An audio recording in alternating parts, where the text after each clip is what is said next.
Welcome to the Sleepy Librarian channel. If you're looking for peace, calm, and a restful mind, you've come to the right place.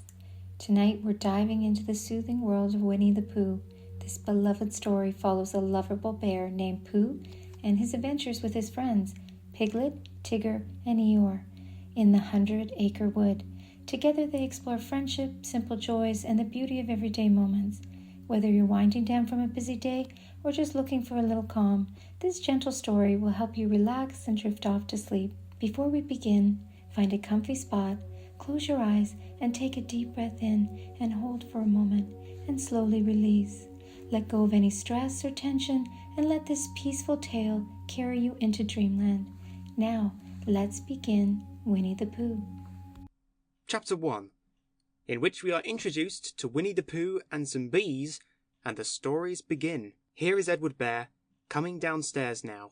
Bump, bump, bump on the back of his head, behind Christopher Robin. It is, as far as he knows, the only way of coming downstairs, but sometimes he feels that there really is another way, if only he could stop bumping for a moment and think of it. And then he feels that perhaps there isn't. Anyhow, here he is, at the bottom, and ready to be introduced to you. Winnie the Pooh. When I first heard his name, I said, just as you were going to say, but I thought he was a boy. So did I, said Christopher Robin. Well, then you can't call him Winnie. I don't. But you said he's Winnie the Pooh. Don't you know what the means? Ah, yes, now I do, I said quickly. And I hope you do too, because it's all the explanation you're going to get. Sometimes Winnie the Pooh likes a game of some sort when he comes downstairs, and sometimes he likes to sit quietly in front of the fire and listen to a story. This evening. What about a story? Said Christopher Robin. What about a story? I said. Could you very sweetly tell Winnie the Pooh one? I suppose I could, I said. What sort of stories does he like? About himself, because he's that sort of bear. Oh, I see. So, could you? Very sweetly? I'll try, I said. So, I tried. Once upon a time, a very long time ago now, about last Friday, Winnie the Pooh lived in a forest all by himself under the name of Sanders. What does under the name mean? Asked Christopher Robin. It means he had the name over the door in gold letters and lived under it. Winnie the Pooh wasn't quite sure, said Christopher Robin. Now I am, said a growly voice. Then I'll go on, said I. One day, when he was out walking, he came to an open place in the middle of the forest, and in the middle of this place was a large oak tree, and from the top of the tree there came a loud buzzing noise. Winnie the Pooh sat down at the foot of the tree, put his head between his paws and began to think. First of all he said to himself, That buzzing noise means something. You don't get a buzzing noise like that, just buzzing and buzzing, without its meaning something. If there's a buzzing noise, somebody's making a buzzing noise, and the only reason for making a buzzing noise that I know of is because you're a bee. And then he thought another long time and said, And the only reason for being a bee that I know of is making honey. And then he got up and said, And the only reason for making honey is so as I can eat it. So he began to climb the tree. He climbed, and he climbed, and he climbed, and as he climbed, he sang a little song to himself. It went like this. Isn't it funny how a bear likes honey? Buzz, buzz, buzz, I wonder why he does. Then he climbed a little further, and then just a little further, and by that time he'd thought of another song. It's a very funny thought that if bears were bees, they'd build their nests at the bottom of trees. And that being so, if the bees were bears, we shouldn't have to climb up all these stairs. He was getting rather tired by this time, so that's why he sang a complaining song. He was nearly there now, and if he just stood on that branch, crack! Oh, help! Said Pooh as he dropped 10 feet on the branch below him. If only I hadn't, he said, as he bounced 20 feet onto the next branch. You see, what I meant to do, he explained as he turned head over heels and crashed onto another branch 30 feet below. What I meant to do, of course it was rather, he admitted as he slithered very quickly through the next 6 branches. It all comes, I suppose, he decided as he said goodbye to the last branch, spun round 3 times and flew gracefully into a gorse bush. It all comes of liking honey so much. Oh, help! He crawled out of the gorse bush, brushed the prickles from his nose and began to think again. And the first person he thought of was Christopher Robin. Was that me? Said Christopher Robin in an awed voice, hardly daring to believe it. That was you. Christopher Robin said nothing, but his eyes got larger and larger, and his face got pinker and pinker. So Winnie the Pooh went round to his friend Christopher Robin, who lived behind a green door in another part of the forest. Good morning, Christopher Robin, he said. Good morning, Winnie the Pooh, said you. I wonder if you've got such a thing as a balloon about you. A balloon? Yes, I just said to myself coming along, I wonder if Christopher Robin has such a thing as a balloon about him. I just said it to myself, thinking of balloons and wondering. What do you want a balloon for? He said. Winnie the Pooh looked round to see that nobody was listening, put his paw to his mouth and said in a deep whisper, Honey! But you don't get honey with balloons. I do, said Pooh. Well, it just happened that you'd been to a party the day before at the house of your friend Piglet, and you had balloons at the party. You had had a big green balloon, and one of Rabbit's relations had a big blue one, and had left it behind, being really too young to go to a party at all, and so you had brought the green one and the blue one home with you. Which one would you like? You asked Pooh. He put his head between his paws and thought very carefully. It's like this, he said. When you go after honey with a balloon, the great thing is not to let the bees know you're coming. Now, if you have a green balloon, they might think you were only part of the tree and not notice you. And if you have a blue balloon, they might think you were only part of the sky and not notice you. And the question is, which is most likely? Wouldn't they notice you underneath the balloon? You asked. They might, or they might not, said Winnie the Pooh. You never can tell with bees. He thought for a moment and said, I shall try to look like a small black cloud. That will deceive them. Then you'd better have the blue balloon, you said. And so it was decided. Well, you both went out with the blue balloon, and you took your gun with you, just in case, as you always did. And Winnie the Pooh went to a very muddy place that he knew of, and rolled until he was black all over. And then, when the balloon was blown up as big, and you and Pooh were both holding on to the string, you let go suddenly, and Pooh Bear floated gracefully up into the sky and stayed there, level with the top of the tree and about 20 feet away from it. Hooray! You shouted. Isn't that fine? Shouted Winnie the Pooh down to you. What do I look like? You look like a bear holding onto a balloon, you said. Not, said Pooh anxiously, not like a small black cloud in a blue sky? Not very much. Ah, well, perhaps from up here it looks different, and as I say, you never can tell with bees. There was no wind to blow him nearer to the tree, so there he stayed. He could see the honey, he could smell the honey, but he couldn't quite reach the honey. After a little while, he called down to you. Christopher Robin, he said in a loud whisper. Hello? I think the bees suspect something. What sort of thing? I don't know, but something tells me that they're suspicious. Perhaps they think that you're after their honey. It may be that, you never can tell with bees. There was another little silence, and then he called down to you again. Christopher Robin? Yes? Have you an umbrella in your house? I think so. I wish you would bring it out here and walk up and down with it, and look up at me every now and then and say, Tut, tut, it looks like rain. I think if you did that, it would help the deception which we are practising on these bees. Well, you laughed to yourself, silly old bear. But you didn't say it aloud because you were so fond of him. And you went home for your umbrella.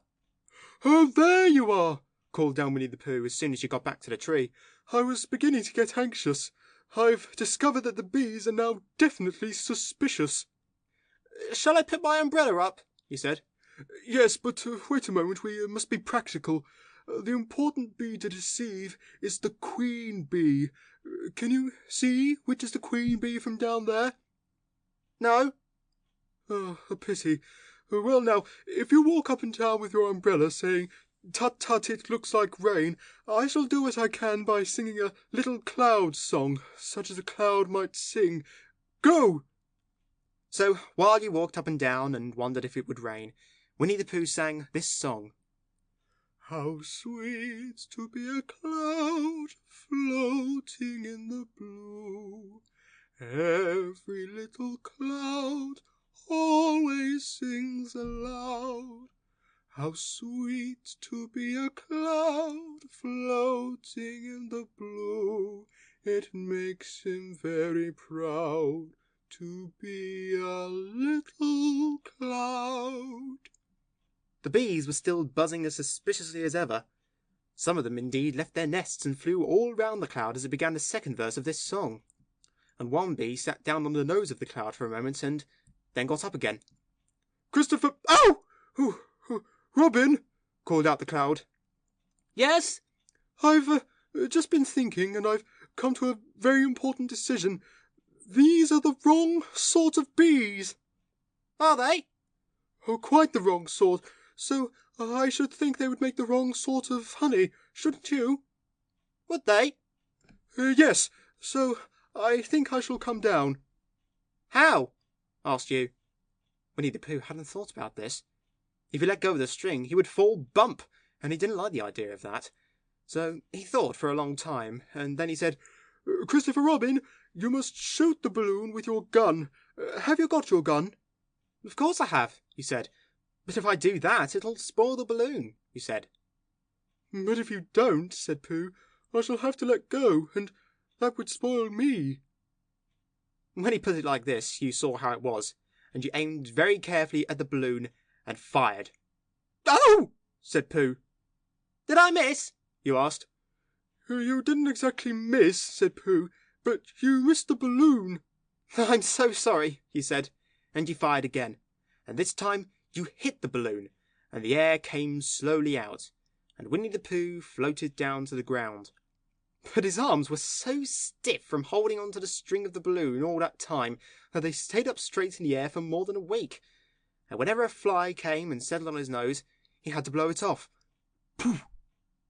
And I think, but I'm not quite sure, that is why he was always called Pooh. Is that the end of the story? Asked Christopher Robin. And that's the end of that one. There are others. About Pooh and me. Had piglets and rabbits and all of you. Don't you remember? I do remember. And then, when I try to remember, I forget. That day when Pooh and Piglet tried to catch the heffalump, they didn't catch it, did they? No. Pooh couldn't, because he hadn't any brain. Did I catch it? Well, that comes into the story. Christopher Robin nodded. I do remember, he said. Only Pooh doesn't very well, so that's why he likes having it told to him again, because then it's a real story and not just a remembering. That's just how I feel, I said. Christopher Robin gave a deep sigh, picked his bear up by the leg, and walked off to the door, trailing Pooh behind him. At the door, he turned and said, Coming to see me have my bath? I might, I said. I didn't hurt him when I shot him, did I? Not a bit. He nodded and went out, and in a moment I heard Winnie the Pooh, bump, bump, bump, going up the stairs behind him. Chapter 2, in which Pooh goes visiting and gets into a tight place. Edward Bear, known to his friends as Winnie the Pooh, or Pooh for short, was walking through the forest one day, humming proudly to himself. He had made up a little hum that very morning as he was doing his stoutness exercises in front of the glass. Tra-la-la, tra-la-la, as he stretched up as high as he could go, then tra-la-la, tra-la, help, la-la, as he tried to reach his toes. After breakfast, he'd said it over and over to himself until he learnt it off by heart, and now he was humming it right through, properly. It went like this. Tra-la-la, tra-la-la, tra-la-la, tra-la-la, rum-tum, tiddle-lum-tum, tiddle-liddle, tiddle-liddle, tiddle-liddle, tiddle-liddle, Rum-tum-tum-ti-lum. Well, he was humming this hum to himself and walking along gaily, wondering what everybody else was doing and what it felt like being somebody else, when suddenly he came to a sandy bank, and in the bank was a large hole. "Ha-ha," said Pooh. "Rum-tum-ti-lum-tum. If I know anything about anything, that hole means rabbit," he said. "And rabbit means company," he said. "And company means food and listening to me humming and such like. Rum-tum-tum-ti-lum." So he bent down, put his head into the hole, and called out, "Is anybody at home?" There was a sudden scuffling noise from inside the hole, and then silence. "What I said was, is anybody at home?" called out Pooh very loudly. "No," said a voice, and then added, "You needn't shout so loud. I heard you quite well the first time." "Bother," said Pooh. "Isn't there anybody here at all?" "Nobody."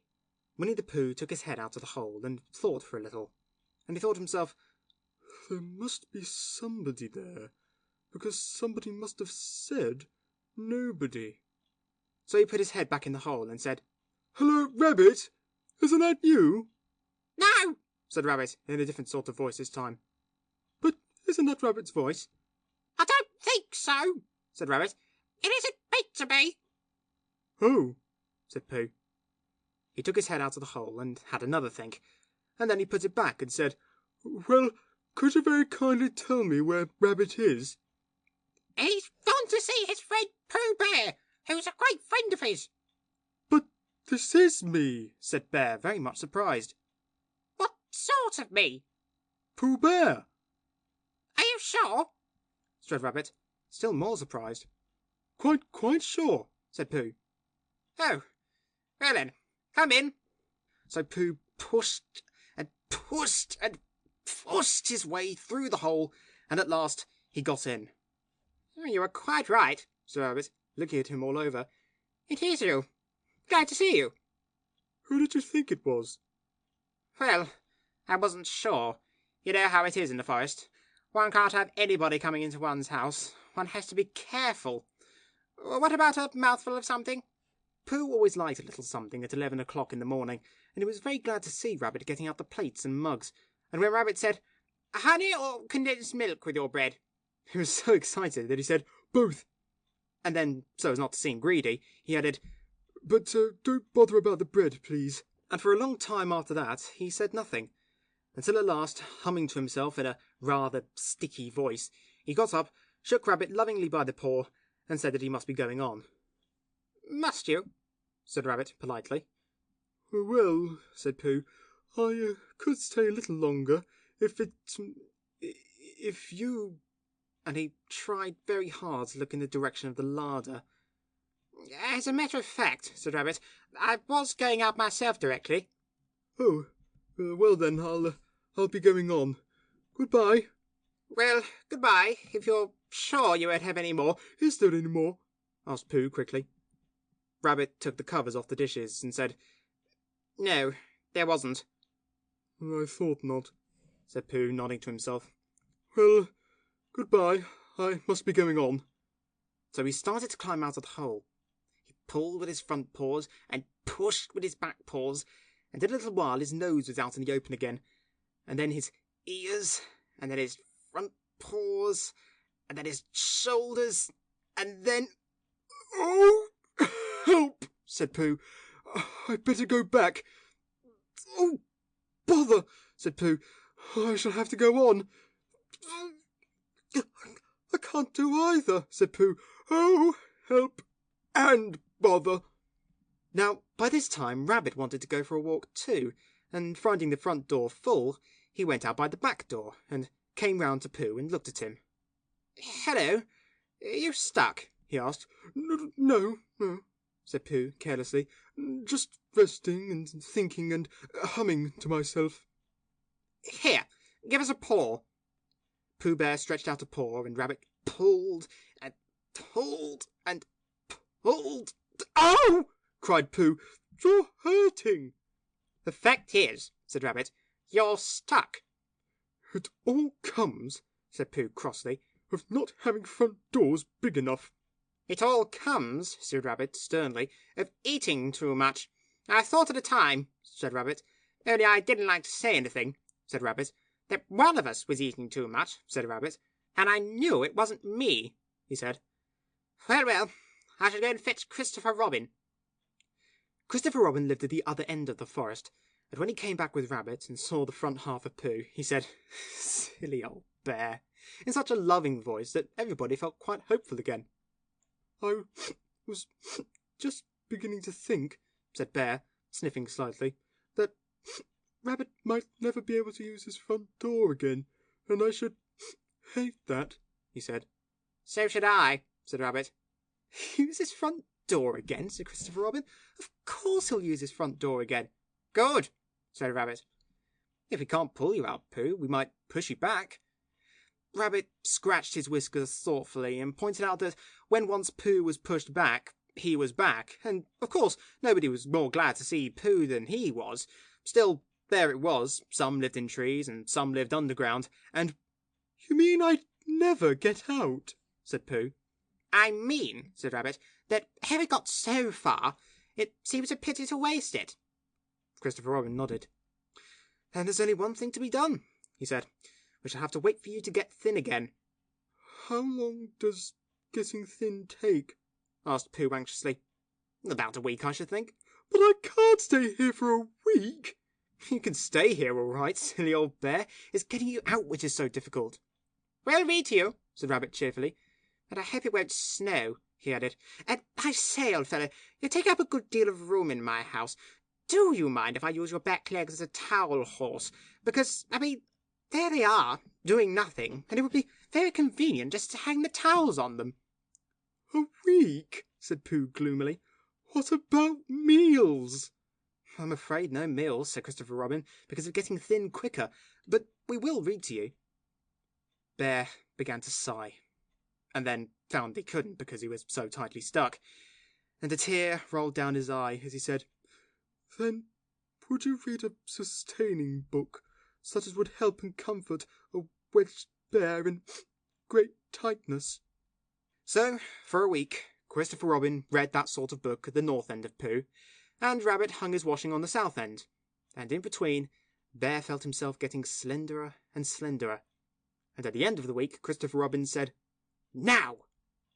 So he took hold of Pooh's front paws, and Rabbit took hold of Christopher Robin, and all Rabbit's friends and relations took hold of Rabbit, and they all pulled together, and for a long time Pooh only said, "Ow!" and "Oh!" and then all of a sudden he said, just as if a cork were coming out of a bottle. And Christopher Robin and Rabbit and all Rabbit's friends and relations went head over heels backwards, and on the top of them came Winnie the Pooh. Free. So, with a nod of thanks to his friends, he went on with his walk through the forest, humming proudly to himself. But Christopher Robin looked after him lovingly, and said to himself, "Silly old bear." Chapter 3, in which Pooh and Piglet go hunting, and nearly catch a woozle. The Piglet lived in a very grand house in the middle of a beech tree, and the beech tree was in the middle of the forest, and the Piglet lived in the middle of the house. Next to his house was a piece of broken board which had "Trespassers were" on it. When Christopher Robin asked the Piglet what it meant, he said it was his grandfather's name and had been in the family for a long time. Christopher Robin said you couldn't be called Trespassers were, and Piglet said yes you could because his grandfather was, and it was short for Trespassers Will, which was short for Trespassers William, and his grandfather had had two names in case he lost one, Trespassers after an uncle, and William after Trespassers. "I've got two names," said Christopher Robin carelessly. "Oh, there you are! That proves it!" said Piglet. One fine winter's day, when Piglet was brushing away the snow in front of his house, he happened to look up, and there was Winnie the Pooh. Pooh was walking round and round in a circle, thinking of something else, and when Piglet called to him, he just went on walking. "Hello," said Piglet. "what are you doing?" "Hunting," said Pooh. "Hunting what?" "Tracking something," said Winnie the Pooh very mysteriously. "Tracking what?" said Piglet, coming closer. "That's just what I ask myself. I ask myself, what?" "What do you think you'll answer?" "I shall have to wait until I catch up with it," said Winnie the Pooh. "Now, Look there. He pointed to the ground in front of him. What do you see there? Tracks, said Piglet. Paw marks. Oh! He gave a little squeak of excitement. Oh, Pooh! Do you think it's a woozle? It may be, said Pooh. Sometimes it is, and sometimes it isn't. You never can tell with paw marks. With these few words, he went on tracking, and Piglet, after watching him for a minute or two, ran after him. Winnie the Pooh had come to a sudden stop, and was bending over the tracks in a puzzled sort of way. What's the matter? Asked Piglet. It's a very funny thing, Said Bear. but there seem to be two animals now. This, whatever it was, has been joined by another, whatever it is, and the two of them are now proceeding in company. Would you mind coming with me, Piglet, in case they turn out to be hostile animals? Piglet scratched his ear in a nice sort of way, and said that he had nothing to do until Friday, and would be delighted to come, in case it really was a woozle. You mean in case it really is two woozles? Said Winnie the Pooh. And Piglet said that anyhow he had nothing to do until Friday, so off they went together. There was a small spinney of larch trees just here, and it seemed as if the two woozles, if that is what they were, had been going round this spinney, so round this spinney went Pooh and Piglet after them. Piglet passing the time by telling Pooh what his grandfather, Trespassers Were, had done to remove stiffness after tracking, and how his grandfather, Trespassers Were, had suffered in his later years from shortness of breath, and Pooh wondering what a grandfather was like, and if perhaps this was two grandfathers they were after now, and if so, whether he would be allowed to take one home and keep it, and what Christopher Robin would say. And still the tracks went on in front of them. Suddenly, Winnie the Pooh stopped and pointed excitedly in front of him. "Look!" What? Said Piglet with a jump, and then to show that he hadn't been frightened, he jumped up and down once or twice more, in an exercising sort of way. The tracks, said Pooh. A third animal has joined the other two. Pooh! Cried Piglet. Do you think it's another woozle? No, said Pooh, because it makes different marks. It's either two woozles and one, as it might be, whizzle, or two, as it might be, whizzles, and one, if so it is, woozle. Let us continue to follow them. So they went on, feeling just a little anxious now, in case the three animals in front of them were of hostile intent. And Piglet wished very much that his grandfather T-Were were there, instead of elsewhere, and Pooh thought how nice it would be if they met Christopher Robin suddenly, but quite accidentally, and only because he liked Christopher Robin so much. And then, all of a sudden, Winnie the Pooh stopped again, and licked the tip of his nose in a cooling manner, for he was feeling more hot and anxious than ever in his life before. There were 4 animals in front of them. Do you see, Piglet? Look at their tracks. 3, as it were, woozles, and 1, as it was, whizzle. Another woozle has joined them. And so it seemed to be.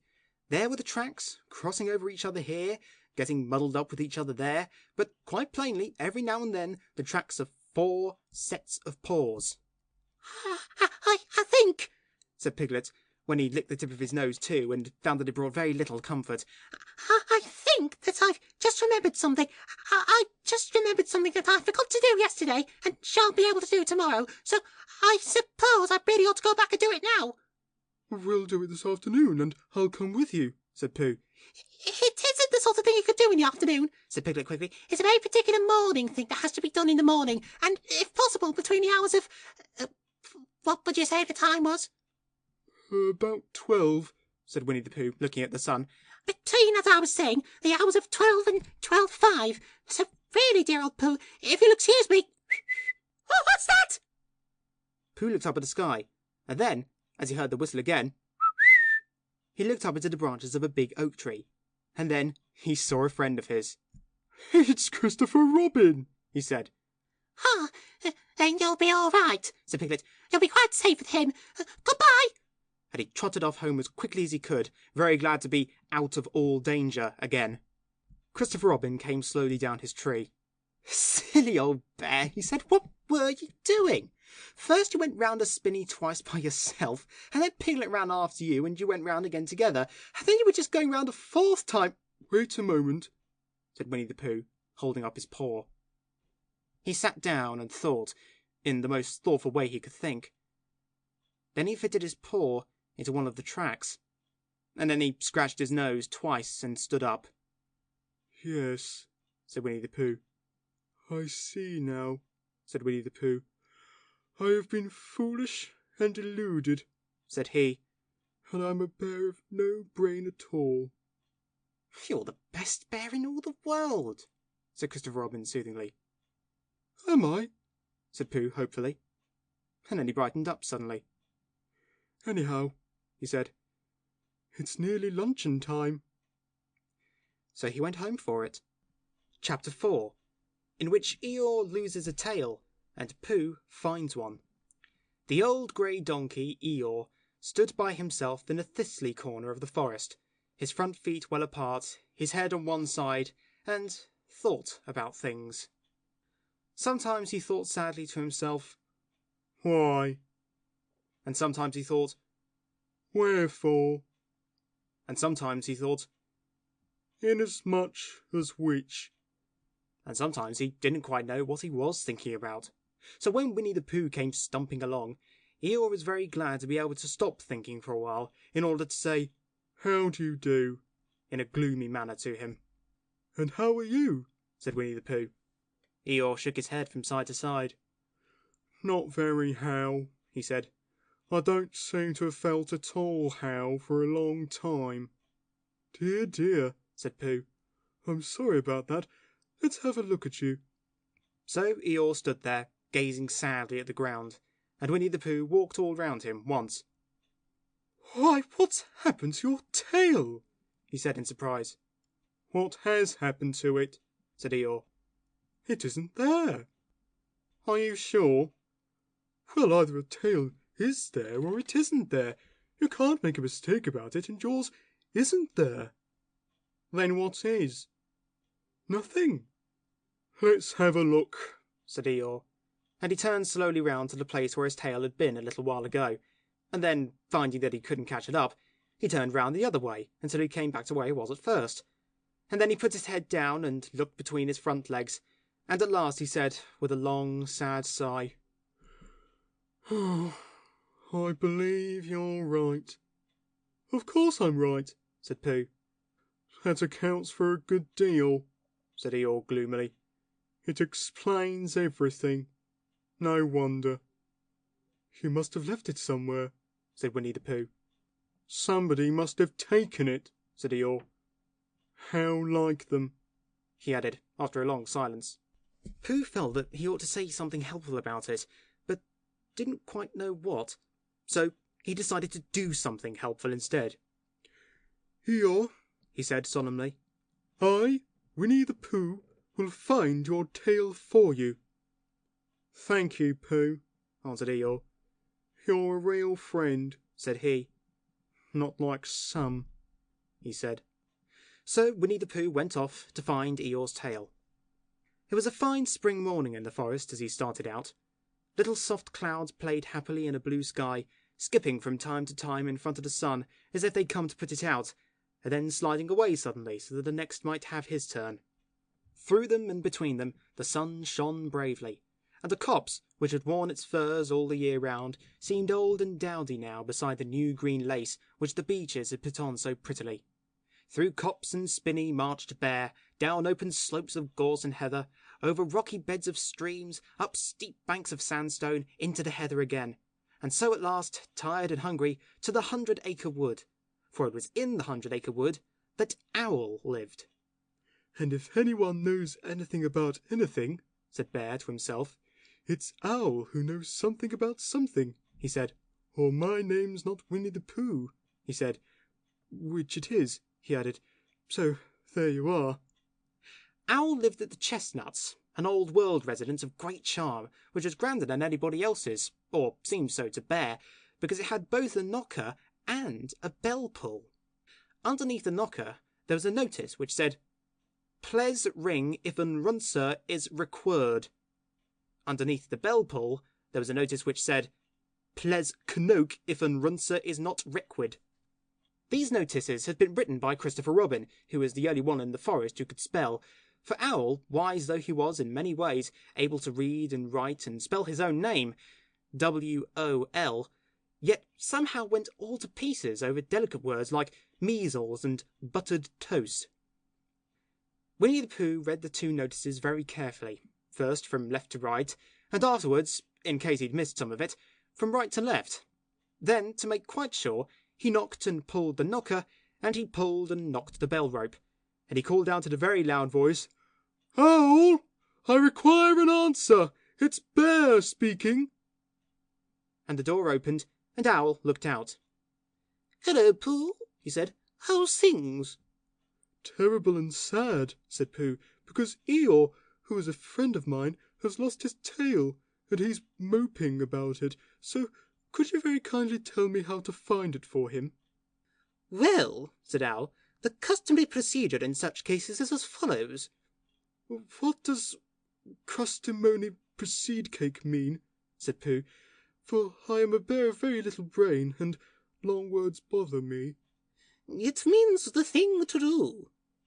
"Oh, as long as it means that, I don't mind," said Pooh humbly. "The thing to do is as follows. First, issue a reward, then—" "Just a moment," said Pooh, holding up his paw. "What do we do to this? What you were saying? You sneezed just as you were going to tell me." "I didn't sneeze." "Yes, you did, Owl." "Excuse me, Pooh, I didn't. You can't sneeze without knowing it." "Well, you can't know it without something having been sneezed." "What I said was, first issue a reward." "You're doing it again," said Pooh sadly. "A reward," said Owl very loudly. "We write a notice to say that we will give a large something to anybody who finds Eeyore's tail." I see, said Pooh, nodding his head. "Talking about large somethings," he went on dreamily, "I generally have a small something about now, about this time in the morning." And he looked wistfully at the cupboard in the corner of Owl's parlour. "Just a mouthful of condensed milk or what not, with perhaps a lick of honey." "Well then," said Owl, "we write out this notice, and we put it up all over the forest." "A lick of honey," murmured Bear to himself. Or not, as the case may be. Whew." And he gave a deep sigh, and tried very hard to listen to what Owl was saying. But Owl went on and on, using longer and longer words, until at last he came back to where he started, and he explained that the person to write out this notice was Christopher Robin. "It was he who wrote the ones on my front door for me. Did you see them, Pooh?" For some time now, Pooh had been saying yes and no in turn, with his eyes shut to all that Owl was saying. And having said yes, yes last time, he said no, not at all now, without really knowing what Owl was talking about. "Didn't you see them?" said Owl, a little surprised. "Come and look at them now." So they went outside. And Pooh looked at the knocker and the notice below it. And he looked at the bell rope and the notice below it. And the more he looked at the bell rope, the more he felt that he'd seen something like it, somewhere else, some time before. "Handsome bell rope, isn't it?" said Owl. Pooh nodded. "It reminds me of something," he said, "but I can't think what. Where did you get it?" "I just came across it in the forest. It was hanging over a bush, and I thought at first somebody lived there, so I rang it and nothing happened, and then I rang it again very loudly, and it came off in my hand, and as nobody seemed to want it, I took it home and—" "Owl," said Pooh solemnly, "you made a mistake. Somebody did want it." "Who?" "Eeyore, my dear friend Eeyore. He was fond of it." "Fond of it?" "Attached to it," said Winnie the Pooh sadly. So with these words he unhooked it and carried it back to Eeyore.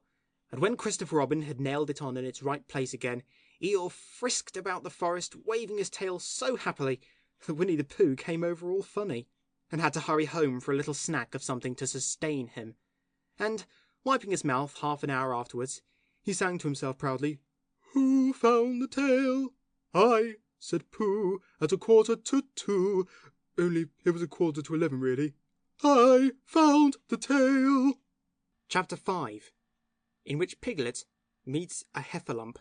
One day, when Christopher Robin and Winnie the Pooh and Piglet were all talking together, Christopher Robin finished the mouthful he was eating and said carelessly, "I saw a heffalump today, Piglet." What was it doing? asked Piglet. "Just lumping along," said Christopher Robin. "I don't think it saw me." I saw one once, said Piglet. At least, I think I did, he said. Only, perhaps it wasn't. So did I, said Pooh, wondering what a heffalump was like. "You don't often see them," said Christopher Robin carelessly. Not now, said Piglet. Not at this time of year, said Pooh. Then they all talked about something else until it was time for Pooh and Piglet to go home together. At first, as they stumped along the path which edged the 100 Acre Wood, they didn't say much to each other. But when they came to the stream and had helped each other across the stepping stones and were able to walk side by side again over the heather, they began to talk in a friendly way about this and that, and Piglet said, "If you see what I mean, Pooh." And Pooh said, "It's just what I think myself, Piglet." And Piglet said, "But on the other hand, Pooh, we must remember." And Pooh said, "Quite true, Piglet, although I had forgotten it for the moment." And then, just as they came to the 6 pine trees, Pooh looked round to see that nobody else was listening, and said in a very solemn voice, "Piglet, I have decided something." "What have you decided, Pooh?" "I have decided to catch a heffalump." Pooh nodded his head several times as he said this, and waited for Piglet to say, "How?" or "Pooh, you couldn't," or something helpful of that sort, but Piglet said nothing. The fact was, Piglet was wishing that he had thought about it first.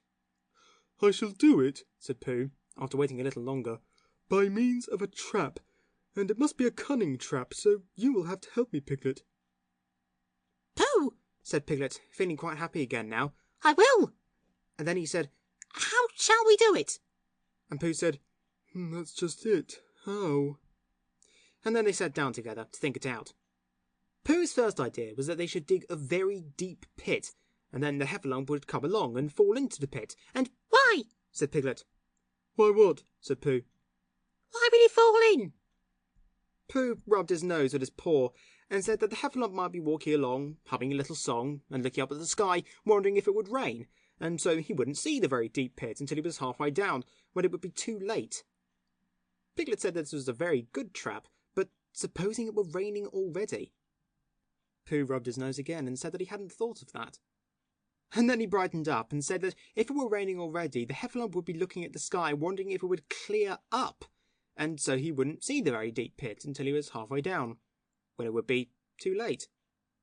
Piglet said that now that this point had been explained, he thought it was a cunning trap. Pooh was very proud when he heard this, and he felt that the heffalump was as good as caught already.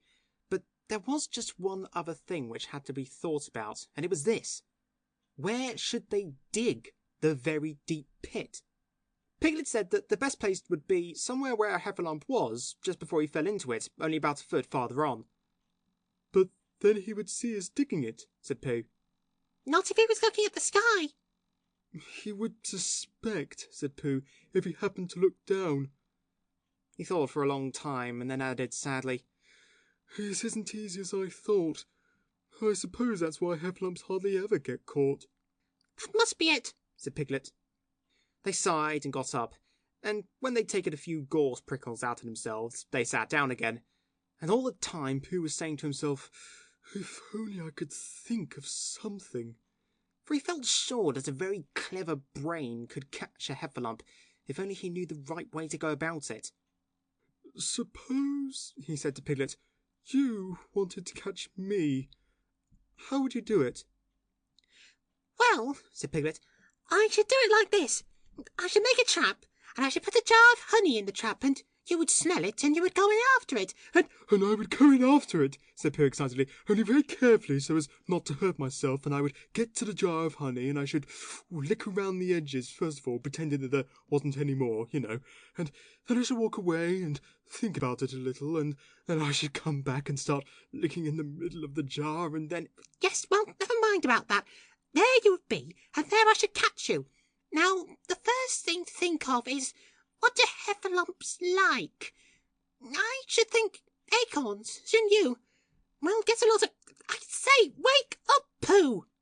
Pooh, who had gone into a happy dream, woke up with a start and said that honey was a much more trappy thing than haycorns. Piglet didn't think so, and they were just going to argue about it when Piglet remembered that if they put acorns in the trap, he would have to find the acorns. But if they put honey, then Pooh would have to give up some of his own honey. So he said, All right, honey then. just as Pooh remembered it too, and was going to say, All right, haycorns. Honey, said Piglet to himself in a thoughtful way, as if it were now settled. I'll dig the pit while you go and get the honey. Very well, said Pooh, and he stumped off. As soon as he got home, he went to the larder, and he stood on a chair and took down a very large jar of honey from the top shelf. It had Hunny written on it, but just to make sure, he took off the paper cover and looked at it, and it looked just like honey. But you never can tell, said Pooh. I remember my uncle saying once that he'd seen cheese just this colour. So he put his tongue in and took a large lick. Yes, he said, it is, no doubt about that. And honey, I should say, right down to the bottom of the jar, unless, of course, he said, somebody put cheese in at the bottom, just for a joke. Perhaps I'd better go a little further, just in case heffalumps don't like cheese, same as me.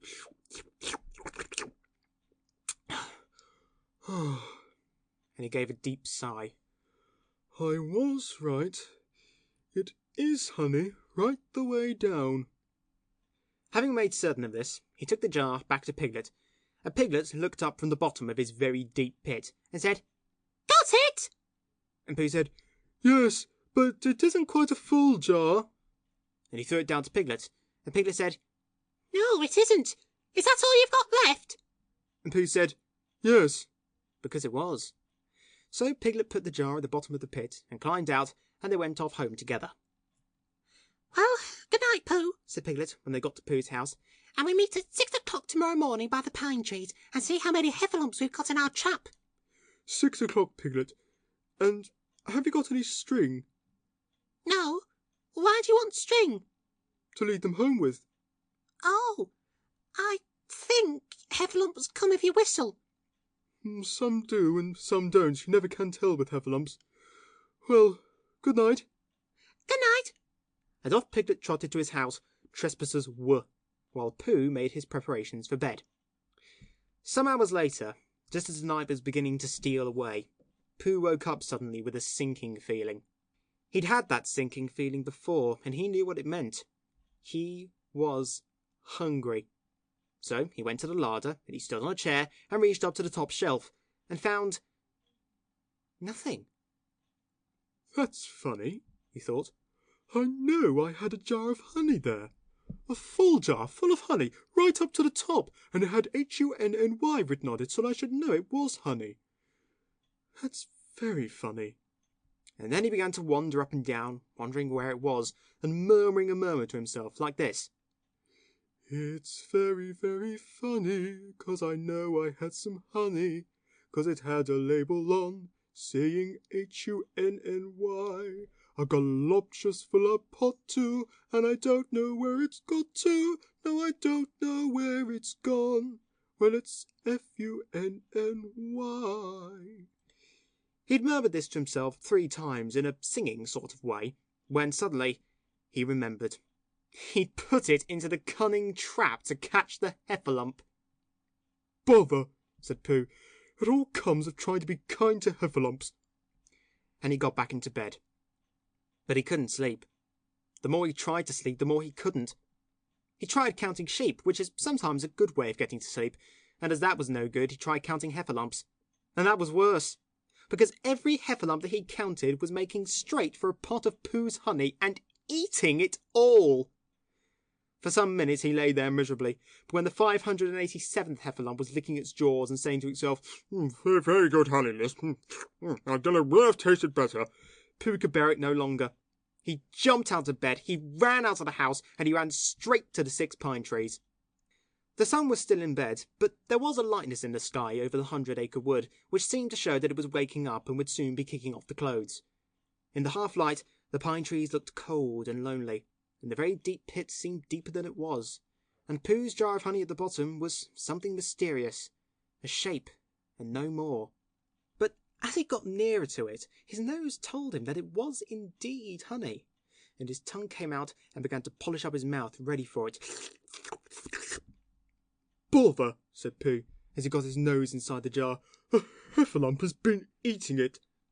And then he thought a little and said, Oh, no, I did. I forgot. Indeed, he had eaten most of it, but there was a little left at the very bottom of the jar, and he pushed his head right in and began to lick. By and by, Piglet woke up. As soon as he woke, he said to himself, Oh! Then he said bravely, Yes, and then still more bravely, quite so. but he didn't feel very brave, for the word which was really jiggetting about in his brain was heffalumps. What was a heffalump like? Was it fierce? Did it come when he whistled, and how did it come? Was it fond of pigs at all? If it was fond of pigs, did it make any difference what sort of pig? Supposing it was fierce with pigs, would it make any difference that the pig had a grandfather called Trespassers William? He didn't know the answer to any of these questions, and he was going to see his first heffalump in about an hour from now. Of course, Pooh would be with him, and it was much more friendly with two, but suppose heffalumps were very fierce with pigs and bears? Wouldn't it be better to pretend that he had a headache and couldn't go up to the 6 pine trees this morning? But then suppose that it was a very fine day and there was no heffalump in the trap. Here he would be in bed all the morning, simply wasting his time for nothing. What should he do? And then he had a clever idea. He would go up very quietly to the 6 pine trees now, peep very cautiously into the trap and see if there was a heffalump there. And if there was, he would go back to bed, and if there wasn't, he wouldn't. So off he went. At first he thought that there wouldn't be a heffalump in the trap, and then he thought that there would. And as he got nearer, he was sure that there would, because he could hear it heffalumping about it like anything. Oh dear, said Piglet to himself. He wanted to run away, but somehow, having got so near, he felt that he must just see what a heffalump was like. So he crept to the side of the trap and looked in. And all the time, Winnie the Pooh had been trying to get the honey jar off his head. The more he shook it, the more tightly it stuck. Bother, he said inside the jar, and oh, help! And mostly, ow! And he tried bumping it against things, but as he couldn't see what he was bumping it against, it didn't help him. And he tried to climb out of the trap, but as he could see nothing but jar, and not much of that, he couldn't find his way. So at last he lifted up his head, jar and all, and made a loud roaring noise of sadness and despair. Oh! And it was at that moment that Piglet looked down. Help! Help! Cried Piglet. A heffalump! A horrible heffalump! And he scampered off as hard as he could, still crying out, Help! Help! A horrible heffalump!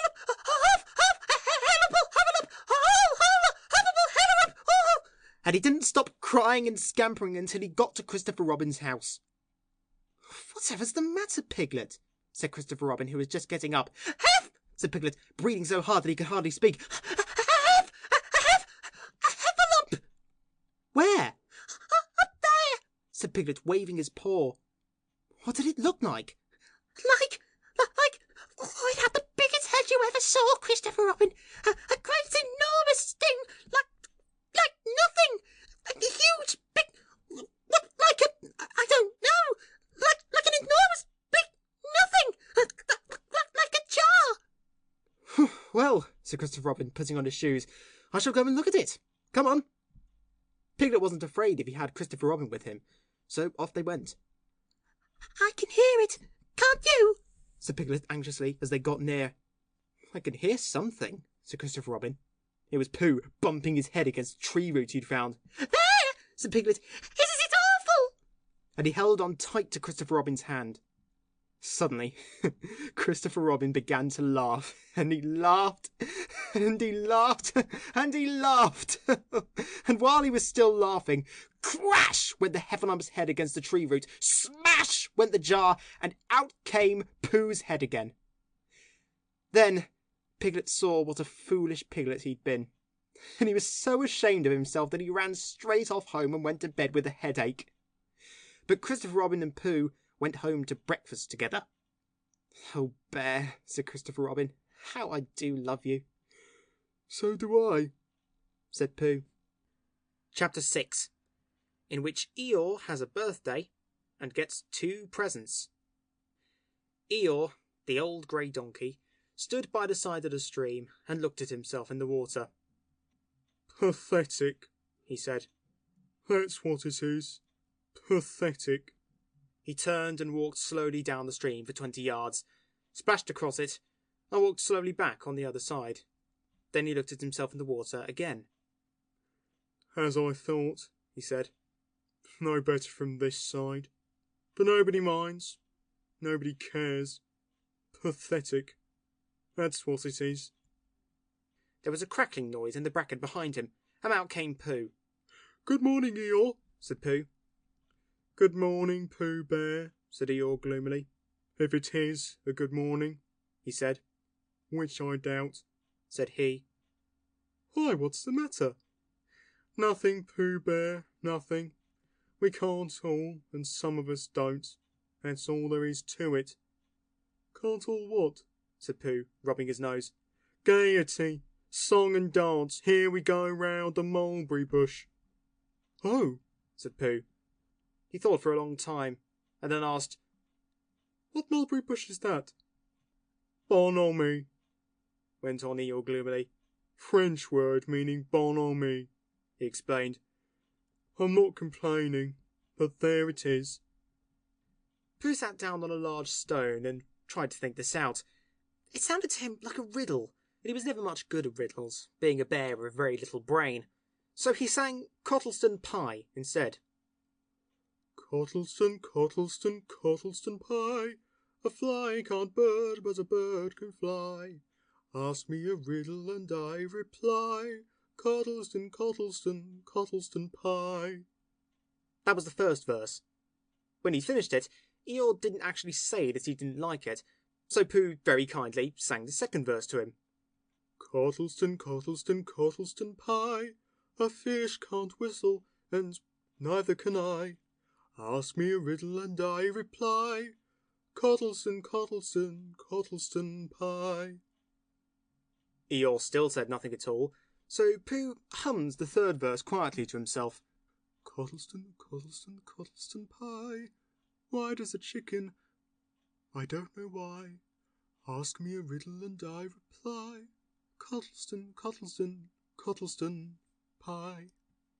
"That's right," said Eeyore. "Sing. Umpty tiddly umpty too, here we go gathering nuts and may. Enjoy yourself." "I am," said Pooh. "Some can," said Eeyore. What's the matter?" "Is anything the matter?" "You seem so sad, Eeyore." "Sad? Why should I be sad? It's my birthday, the happiest day of the year." "Your birthday?" said Pooh in great surprise. "Of course it is. Can't you see? Look at all the presents I've had." He waved a foot from side to side. "Look at the birthday cake, candles and pink sugar." Pooh looked, first to the right and then to the left. "Presents?" said Pooh. "Birthday cake?" said Pooh. "Where? Can't you see them?" "No," said Pooh. "Neither can I," said Eeyore. "Joke," he explained. "Ha, ha." Pooh scratched his head, being a little puzzled by all this. "But is it really your birthday?" he asked. "It is." "Oh, well, many happy returns of the day, Eeyore." "And many happy returns to you, Pooh Bear." "But it isn't my birthday." "No, it's mine." "But you said many happy returns." "Well, why not? You don't always want to be miserable on my birthday, do you? Oh, I see, said Pooh. It's bad enough, said Eeyore, almost breaking down, being miserable myself. What with no presents, no cake and no candles, and no proper notice taken of me at all. But if everybody else is going to be miserable too... This was too much for Pooh. Stay there, he called to Eeyore as he turned and hurried back home as quick as he could, for he felt that he must get poor Eeyore a present of some sort at once, and he could always think of a proper one afterwards. Outside his house he found Piglet jumping up and down trying to reach the knocker. Hello, Piglet, he said. Hello, Pooh, said Piglet. What are you trying to do? I was trying to reach the knocker, said Piglet. I just came round. Let me do it for you, said Pooh kindly. So he reached up and knocked at the door. I've just seen Eeyore, he began, and poor Eeyore is in a very sad condition because it's his birthday and nobody's taken any notice of it, and he's very gloomy, you know what Eeyore is, and there he was, and what a long time whoever lives here is answering this door. And he knocked again. But, Pooh, said Piglet, it's your own house. Oh, said Pooh. So it is, he said. Well, let's go in. So in they went. The first thing Pooh did was to go to the cupboard to see if he had quite a small jar of honey left, and he had, so he took it down. I'm giving this to Eeyore, he explained, as a present. What are you going to give? Couldn't I give it too, said Piglet, from both of us? No, said Pooh, that would not be a good plan. All right then, I'll give him a balloon. I've got one left for my party. I'll go and get it now, shall I? That, Piglet, is a very good idea. It's just what Eeyore wants to cheer him up. Nobody could be uncheered with a balloon. So off Piglet trotted, and in the other direction went Pooh with his jar of honey. It was a warm day, and he had a long way to go. He hadn't gone more than halfway when a sort of funny feeling began to creep all over him. It began at the tip of his nose and trickled all through him and out to the soles of his feet. It was just as if somebody inside him was saying, "Now then, Pooh, time for a little something." Dear, dear, said Pooh. I didn't know it was as late as that. So he sat down and took the top off his jar of honey. Lucky I brought this with me, he thought. Many a bear going out on a warm day like this would never have thought of bringing a little something with him. And he began to eat. Now, let me see, he thought, as he took his last lick of the inside of the jar. Where was I going? Ah, yes, Eeyore. He got up slowly, and then suddenly he remembered. He'd eaten Eeyore's birthday present. Bother, said Pooh. What shall I do? I must give him something. For a little while he couldn't think of anything. Then he thought, well, it's a very nice pot, even if there's no honey in it. And if I washed it clean and got somebody to write a happy birthday on it, Eeyore could keep things in it which might be useful. So as he was just passing the 100 Acre Wood, he went inside to call on Owl, who lived there. Good morning, Owl, he said. Well, good morning, Pooh, said Owl. Many happy returns of Eeyore's birthday, said Pooh. Oh, is that what it is? What are you giving him, Owl? What are you giving him, Pooh? I'm giving him a useful pot to keep things in, and I wanted to ask you... Is this it? Said Owl, taking it out of Pooh's paw. Yes, and I wanted to ask you... Somebody's been keeping honey in it, said Owl. You can keep anything in it, said Pooh earnestly. It's very useful like that, and I wanted to ask you... You ought to write a happy birthday on it. That was what I wanted to ask you, said Pooh, because my spelling is wobbly. It's good spelling, but it wobbles, and the letters get in the wrong places. Would you write a happy birthday on it for me? It's a nice pot, said Owl, looking at it all round. Couldn't I give it too, from both of us? No, said Pooh. That would not be a good plan. Now, I'll just wash it first, and then you can write on it. Well, he washed the pot out and dried it, while Owl licked the end of his pencil and wondered how to spell birthday. Can you read, Pooh? he he asked, a little anxiously. There's a notice about knocking and ringing outside my door, which Christopher Robin wrote. Could you read it? Christopher Robin told me what it said, and then I could. Well, I'll tell you what this says, and then you'll be able to. So Al wrote, and this is what he wrote. HIPY PAPY BTHUTHDTH THUTHDA BTHUTHDY. Pooh looked on admiringly. I'm just saying happy birthday, said Owl carelessly. It's a nice long one, said Pooh, very much impressed by it. Well, actually, of course, I'm saying a very happy birthday with a lot from Pooh. Naturally, it takes a good deal of pencil to say a long thing like that. Oh, I see, said Pooh. While all this was happening, Piglet had gone back to his own house to get Eeyore's balloon. He held it very tightly against himself so that it shouldn't blow away, and he ran as fast as he could so as to get to Eeyore before Pooh did, for he thought that he would like to be the first one to give a present, just as if he'd thought of it without being told by anybody. And running along and thinking how pleased Eeyore would be, he didn't look where he was going, and suddenly he put his foot in a rabbit hole and fell down flat on his face. Bang! Piglet lay there wondering what had happened. At first he thought that the whole world had blown up, and then he thought that perhaps only the forest part of it had, and then he thought that perhaps only he had, and he was now alone in the moon or somewhere, and would never see Christopher Robin or Pooh or Eeyore again. And then he thought, well, even if I'm in the moon, I needn't be face downwards all the time. So he got cautiously up and looked about him. He was still in the forest. Well, that's funny, he thought. I wonder what that bang was. I couldn't have made such a noise just falling down. And where's my balloon? And what's that small piece of damn rag doing? It was the balloon. Oh, dear, said Piglet. Oh, dear, oh, dearie, dear. Oh, well, it's too late now. I can't go back, and I haven't another balloon, and perhaps Eeyore doesn't like balloons so very much. So he trotted on, rather sadly now, and down he came to the side of the stream where Eeyore was, and called out to him. Good morning, Eeyore, shouted Piglet. Good morning, little Piglet, said Eeyore. If it is a good morning, he said, which I doubt, said he. Not that it matters, he said. Many happy returns of the day, said Piglet, having now got closer.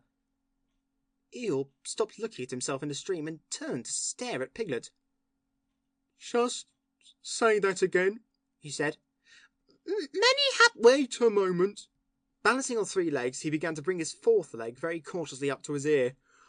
I did this yesterday, he explained, as he fell down for the 3rd time. It's quite easy. It's so as I can hear better. There, that's done it.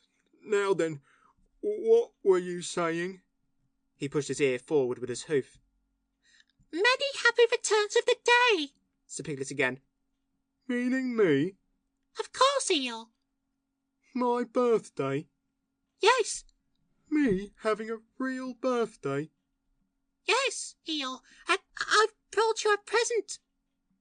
Eeyore took down his right hoof from his right ear, turned round, and with great difficulty put up his left hoof.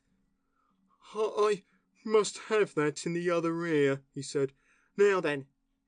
A present, said Piglet very loudly. Meaning me again? Yes. My birthday still. Of course, Eeyore. Me going on having a real birthday? Yes, Eeyore, and I brought you a balloon. Balloon? said Eeyore. You did say balloon. One of those big coloured things you blow up. Gaiety, song and dance, here we are and there we are. Yes, but I'm afraid... I'm very sorry, Eeyore, but when I was running along to bring it to you, I fell down. Dear, how unlucky. You ran too fast, I expect. You didn't hurt yourself, little Piglet? No, but oh, Eeyore, I burst the balloon. There was a very long silence. My balloon? said Eeyore at last. Piglet nodded. My birthday balloon? Yes. Eeyore, said Piglet, sniffing a little. here it is.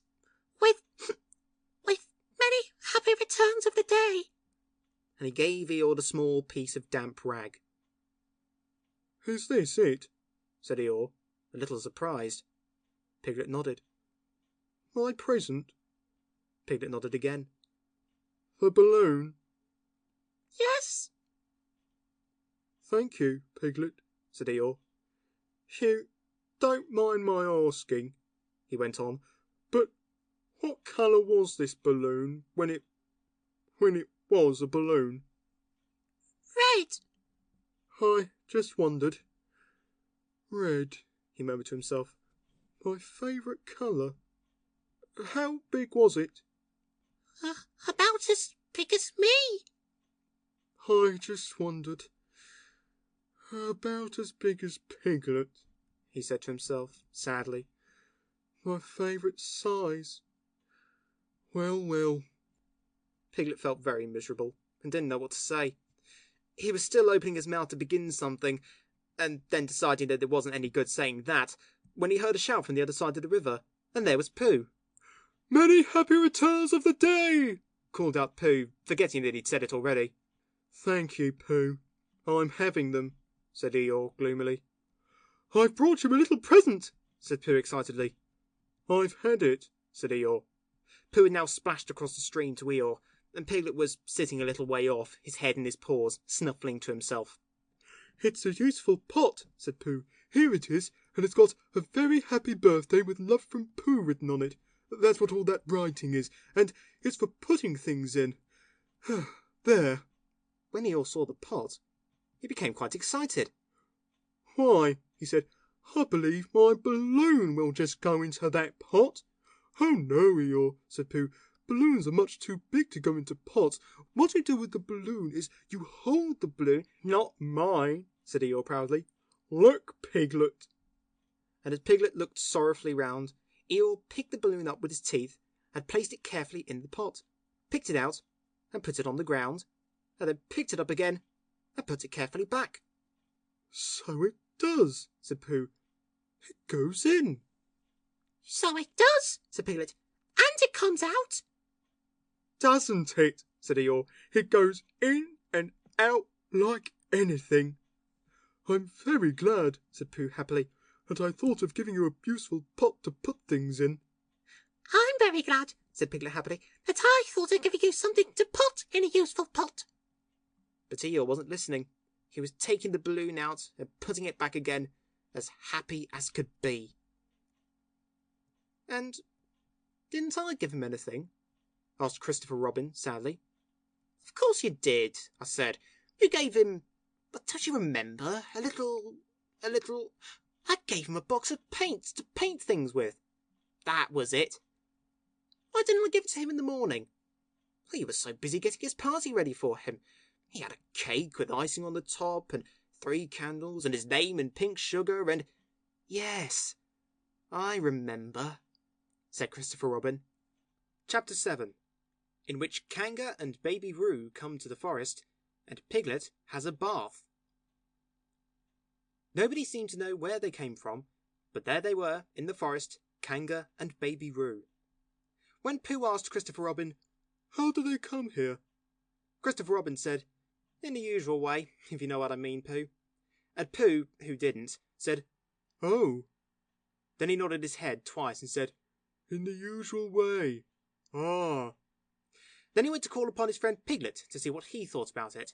And at Piglet's house he found Rabbit, so they all talked about it together.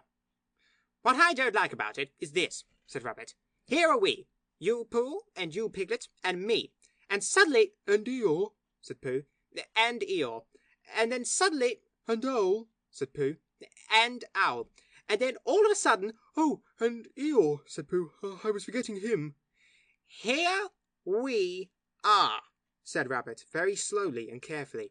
All of us. And then suddenly we wake up one morning and what do we find? We find a strange animal among us. An animal of whom we have never even heard before. An animal who carries her family about with her in her pocket. Suppose I carried my family about with me in my pocket. How many pockets should I want? 16, said Piglet. 17, isn't it? said Rabbit. And one more for a handkerchief. That's 18. 18 pockets in one suit. I haven't time. There was a long and thoughtful silence. And then Pooh, who had been frowning very hard for some minutes, said, I make it 15. What? said Rabbit. 15. 15 what? Your family. What about them? Pooh rubbed his nose and said that he thought Rabbit had been talking about his family. Did I? said Rabbit carelessly. Yes, you said... Never mind, Pooh, said Piglet impatiently. the question is, what are we to do about Kanga? Oh, I see, said Pooh. The best way, said Rabbit, would be this. The best way would be to steal Baby Roo and hide him. And then when Kanga says, "Where's Baby Roo?" we say, "Aha!" Aha, said Pooh, practising. Aha, aha. Of course, he went on, we could say aha even if we hadn't stolen Baby Roo. Pooh, said Rabbit kindly, you haven't any brain. I know, said Pooh humbly. We say aha so that Kanga knows that we know where Baby Roo is. Aha means we'll tell you where Baby Roo is if you promise to go away from the forest and never come back. Now, don't talk while I think. Pooh went into a corner and tried saying aha in that sort of voice. Sometimes it seemed to him that it did mean what Rabbit said, and sometimes it seemed to him that it didn't. I suppose it's just practice, he thought. I wonder if Kanga will have to practice it too, so as to understand it. There's just one thing, said Piglet, fidgeting a bit. I was talking to Christopher Robin, and he said that a kangaroo is generally regarded as one of the fiercer animals. I'm not frightened of fierce animals in the ordinary way, but it's well known that if one of the fiercer animals is deprived of its young, it becomes as fierce as two of the fiercer animals, in which case, aha, is perhaps a foolish thing to say. Piglet, said Rabbit, taking out a pencil and licking the end of it, you haven't any pluck. It's hard to be brave, said Piglet, sniffing slightly, when you're only a very small animal. Rabbit, who had begun to write very busily, looked up and said, It is because you're a very small animal that you will be useful in the adventure before us. Piglet was so excited at the idea of being useful that he forgot to be frightened any more. And when Rabbit went on to say that kangas were only fierce during the winter months, being at other times of an affectionate disposition, he could hardly sit still. He was so eager to begin being useful at once. What about me? Said Pooh sadly. I suppose I shan't be useful. Never mind, Pooh, said Piglet comfortingly. Another time, perhaps. Without Pooh, said Rabbit solemnly as he sharpened his pencil, the adventure would be impossible. Oh, said Piglet, and tried not to look disappointed. But Pooh went into a corner of the room and said proudly to himself, Impossible, without me, that sort of bear.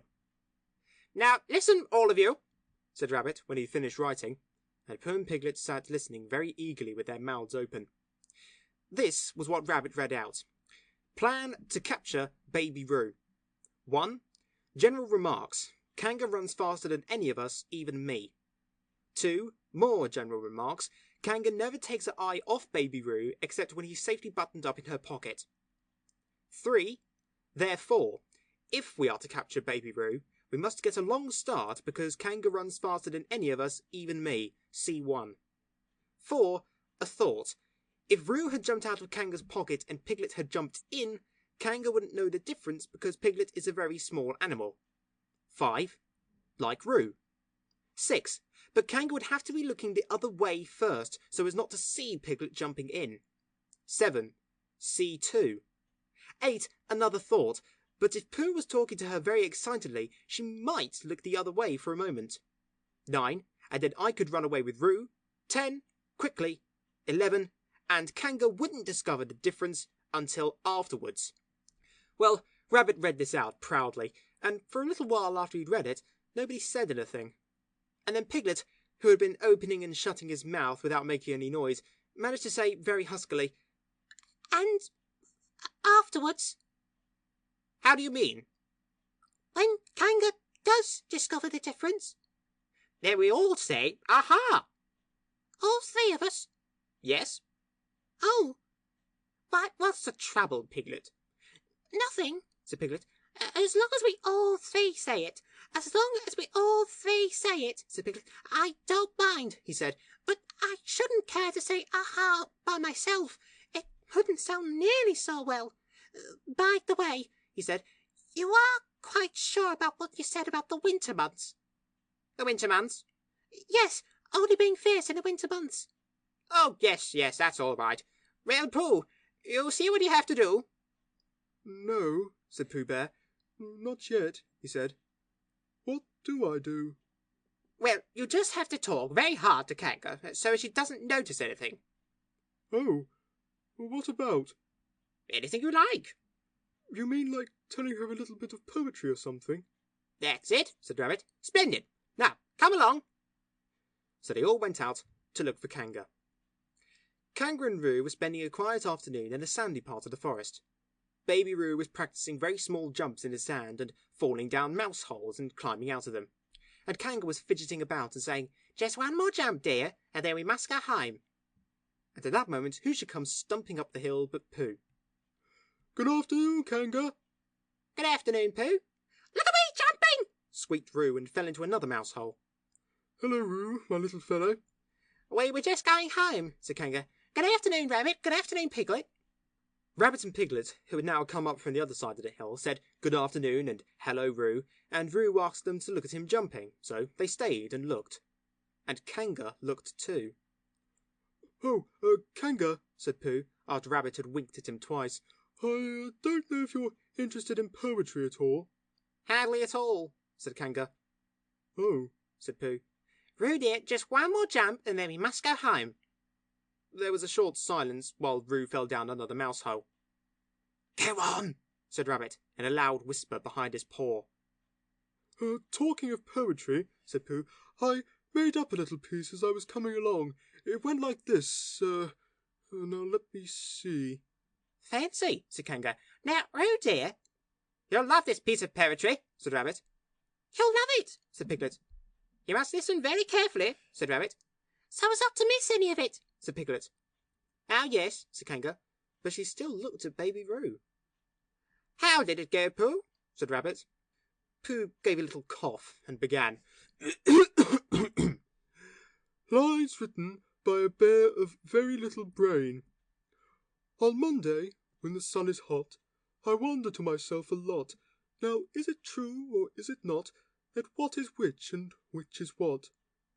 On Tuesday, when it hails and snows, the feeling on me grows and grows that hardly anybody knows if those are these or these are those.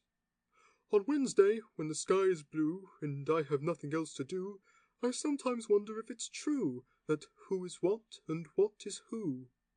On Thursday, when it starts to freeze and hoarfrost twinkles on the trees, how very readily one sees that these are whose, but whose are these? "Yes, it is, isn't it?" said Kanga, not waiting to hear what happened on Friday. "Just one more jump, Roo dear, and then we really must be going." Rabbit gave Pooh a hurrying up sort of nudge. Talking of poetry, said Pooh quickly, have you ever noticed that tree right over there? "Where?" said Kanga. "Now, Roo." Right over there, said Pooh, pointed behind Kanga's back. "No," said Kanga. "Now jump in, Roo dear, and we'll go home." "You ought to look at that tree right over there," said Rabbit. "Shall I lift you in, Roo?" And he picked up Roo in his paws. I can see a bird in it from here, said Pooh. Or is it a fish? "You ought to see that bird from here," said Rabbit, "unless it's a fish." It isn't a fish, it's a bird, said Piglet. "So it is," said Rabbit. Is it a starling or a blackbird? said Pooh. "That's the whole question," said Rabbit. "Is it a blackbird or a starling?" And then at last Kanga did turn her head to look. And the moment that her head was turned, Rabbit said in a loud voice, "In you go, Roo!" And in jumped Piglet into Kanga's pocket, and off scampered Rabbit with Roo in his paws as fast as he could. "Why, where's Rabbit?" said Kanga, turning round again. "Are you all right, Roo dear?" Piglet made a squeaky roo noise from the bottom of Kanga's pocket. Rabbit had to go away, said Pooh. I think he thought of something he had to go and see about suddenly. And Piglet? I think Piglet thought of something at the same time. Suddenly. Well, we must be getting home, said Kanga. Goodbye, Pooh. And in 3 large jumps, she was gone. Pooh looked after her as she went. I wish I could jump like that, he thought. Some can and some can't. That's how it is. But there were moments when Piglet wished that Kanga couldn't. Often, when he'd had a long walk home through the forest, he'd wished that he were a bird. But now he thought jerkily to himself at the bottom of Kanga's pocket, If this is flying, I shall never really take to it. And as he went up in the air, he said, Ooh! And as he came down, he said, Ow! And he was saying, Ooh! Ow! Ooh! Ow! Ooh! Ow! all the way to Kanga's house. Of course, as soon as Kanga unbuttoned her pocket, she saw what had happened. Just for a moment, she thought she was frightened. And then she knew she wasn't, for she felt quite sure that Christopher Robin would never let any harm happen to Roo. So she said to herself, if they're having a joke with me, I will have a joke with them. Now then, Roo dear, she said, as she took Piglet out of her pocket. Bedtime? Aha! Said Piglet, as well as he could after his terrifying journey. But it wasn't a very good aha, and Kanga didn't seem to understand what it meant. Bath first, said Kanga in a cheerful voice. Aha! Said Piglet again, looking round anxiously for the others. But the others weren't there. Rabbit was playing with Baby Roo in his own house, and feeling more fond of him every minute. And Pooh, who had decided to be a Kanga, was still at the sandy place on the top of the forest, practising jumps. I'm not at all sure, said Kanga in a thoughtful voice, that it wouldn't be a good idea to have a cold bath this evening. Would you like that, Roo dear? Piglet, who had never been really fond of baths, shuddered a long, indignant shudder, and said in as brave a voice as he could, Kanga, I see that the time has come to speak plainly. Funny little Roo, said Kanga, as she got the bathwater ready. I am not Roo, said Piglet loudly. I am Piglet. Yes, dear, yes, said Kanga soothingly, and imitating Piglet's voice, too. So clever of him, she went on, as she took a large bar of yellow soap out of the cupboard. What will he be doing next? Can't you see? Shouted Piglet. Haven't you got eyes? Look at me. I am looking, Roo dear, said Kanga rather severely, and you know what I told you yesterday about making faces. If you go on making faces like Piglet's, you will grow up to look like Piglet, and then think how sorry you'll be. Now then, into the bath, and don't let me have to speak to you about it again. Before he knew where he was, Piglet was in the bath, and Kanga was scrubbing him firmly with a large, latherly flannel. Ow! Cried Piglet. Let me out! I'm Piglet! Don't open the mouth, dear, or the soap goes in, said Kanga. There, what did I tell you? You did it on purpose, spluttered Piglet as soon as he could speak again, and then accidentally had another mouthful of lathery flannel. That's right, dear, don't say anything, said Kanga, and in another minute Piglet was out of the bath and being rubbed dry with a towel. Now, said Kanga, there's your medicine, and then bed. What medicine? Said Piglet. To make you grow big and strong, dear. You don't want to grow up small and weak like Piglet, do you? Well then. At that moment, there was a knock at the door. Come in, said Kanga, and in came Christopher Robin. Christopher Robin! Christopher Robin! Cried Piglet. Tell Kanga who I am. She keeps saying I'm Roo. I'm not Roo, am I? Christopher Robin looked at him very carefully and shook his head. It can't be Roo, he said, because I've just seen Roo playing in Rabbit's house. Well, said Kanga, fancy that! Fancy my making a mistake like that. There you are, said Piglet. I told you so. I'm Piglet. Christopher Robin shook his head again. Oh, you're not Piglet, he said. I know Piglet well, and he's quite a different colour.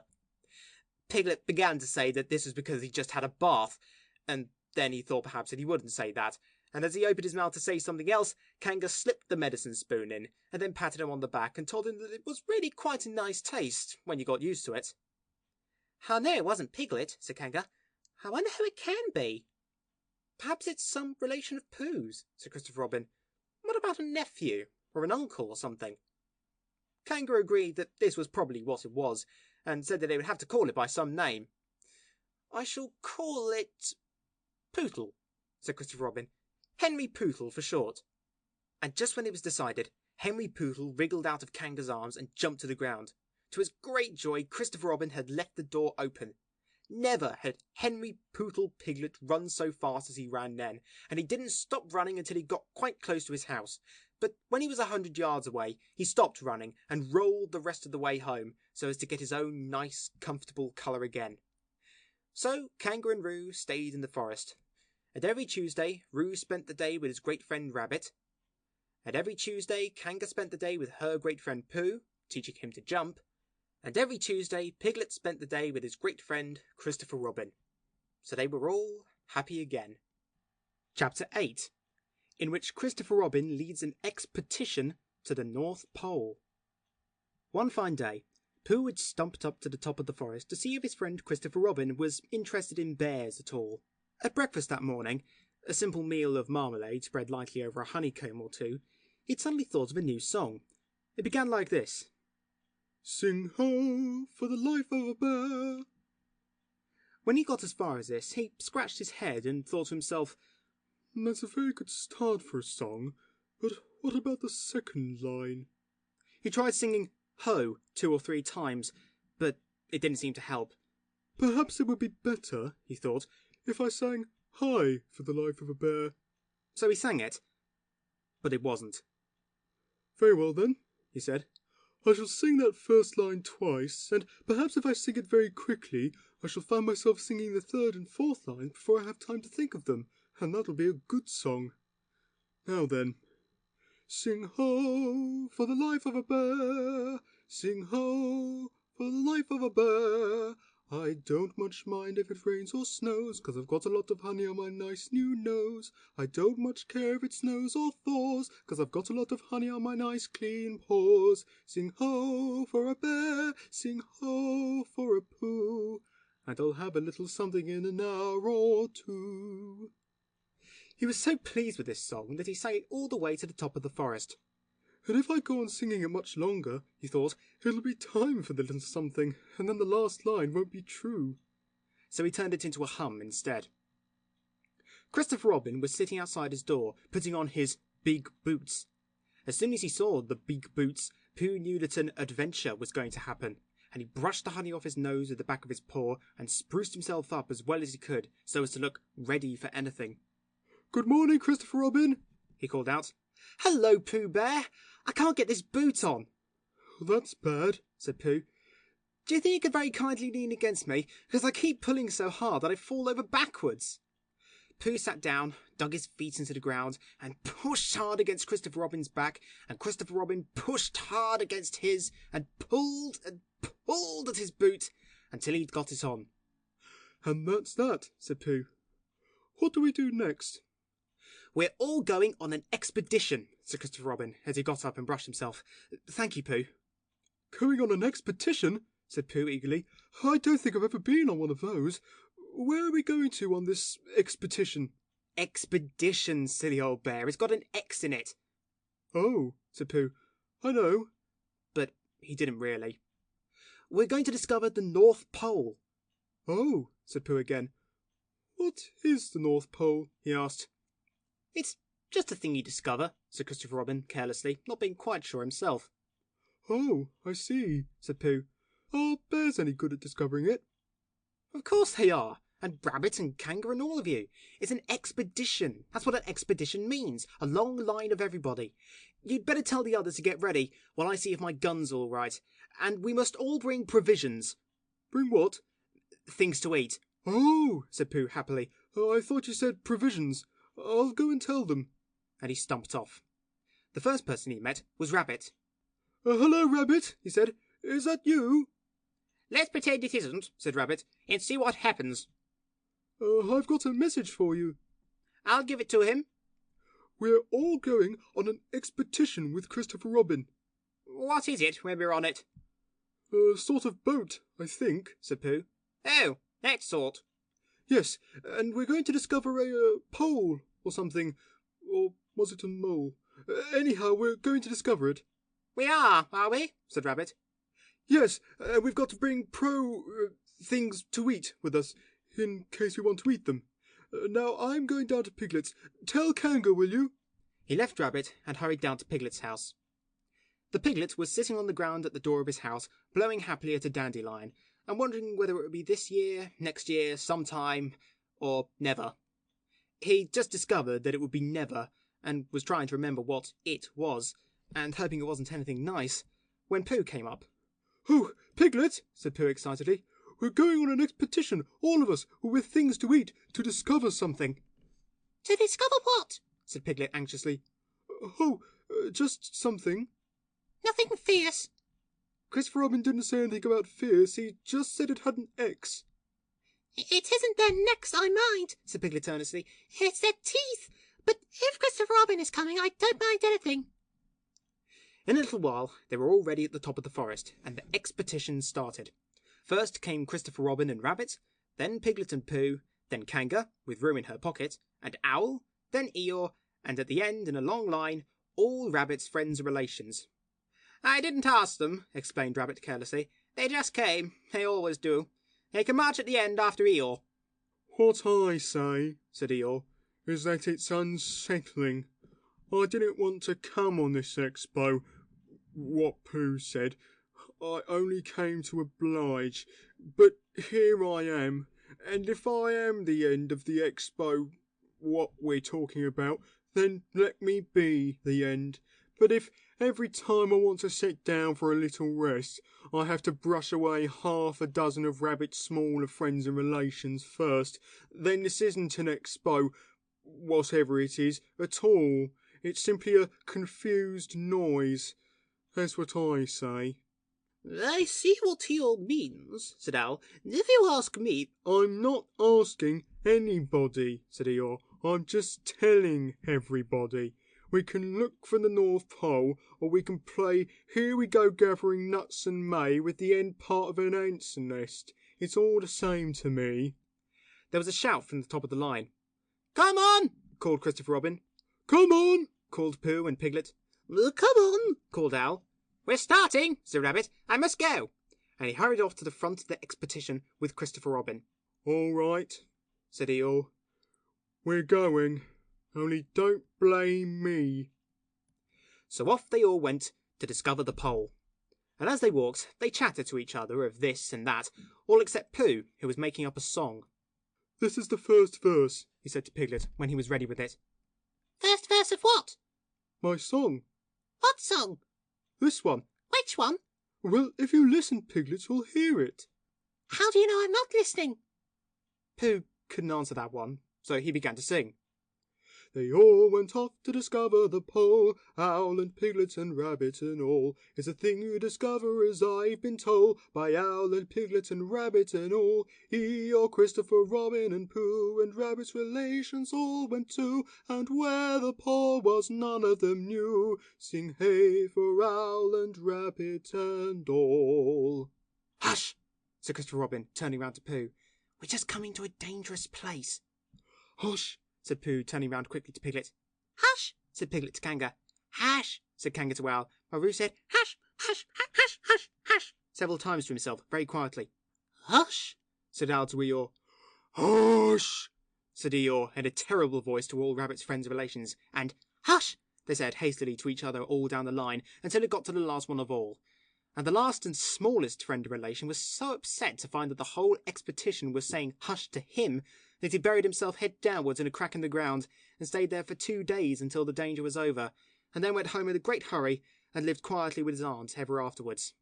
His name was Alexander Beetle. They'd come to a stream which twisted and tumbled between high rocky banks, and Christopher Robin saw at once how dangerous it was. It's just the place, he explained, for an ambush. What sort of bush? Whispered Pooh to Piglet. A gorse bush. My dear Pooh, said Owl in his superior way, don't you know what an ambush is? Owl, said Piglet, looking round at him severely. Pooh's whisper was a perfectly private whisper, and there was no need. An ambush, said Owl, is a sort of surprise. So is a gorse bush sometimes, said Pooh.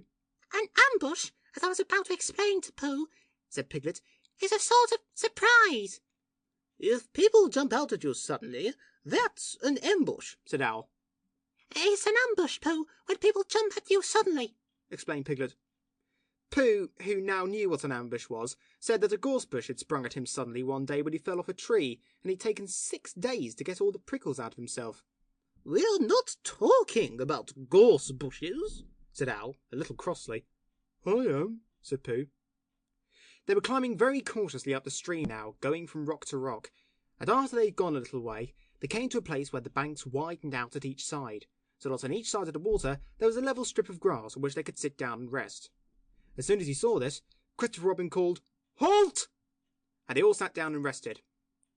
"I think," said Christopher Robin, "that we ought to eat all our provisions now, so that we shan't have so much to carry." "Eat all our what?" said Pooh. "All that we've brought," said Piglet, getting to work. "That's a good idea," said Pooh, and he got to work too. "Have you all got something?" asked Christopher Robin, with his mouth full. "All except me," said Eeyore, "as usual."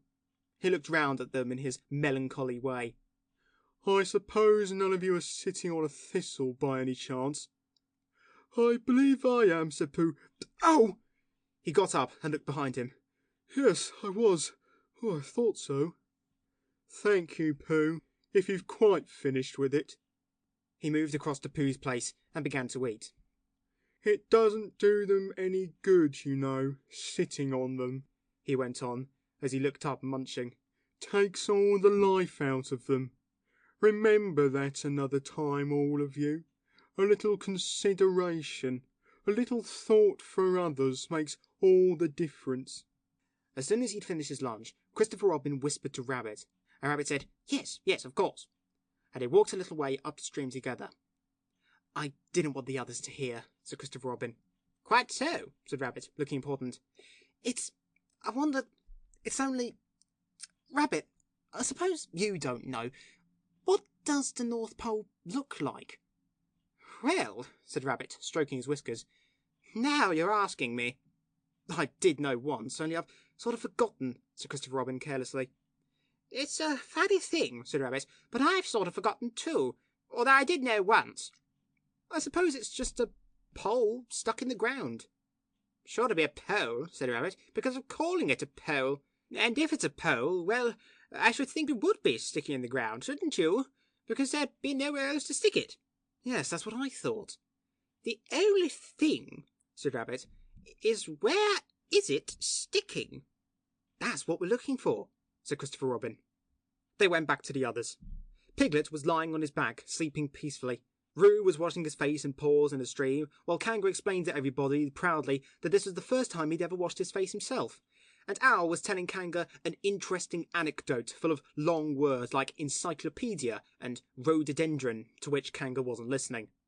"I don't hold with all this washing," grumbled Eeyore. "This modern behind-the-ears nonsense. What do you think, Pooh?" "Well," said Pooh, "I think—" But we shall never know what Pooh thought, for there came a sudden squeak from Roo, a splash, and a loud cry of alarm from Kanga.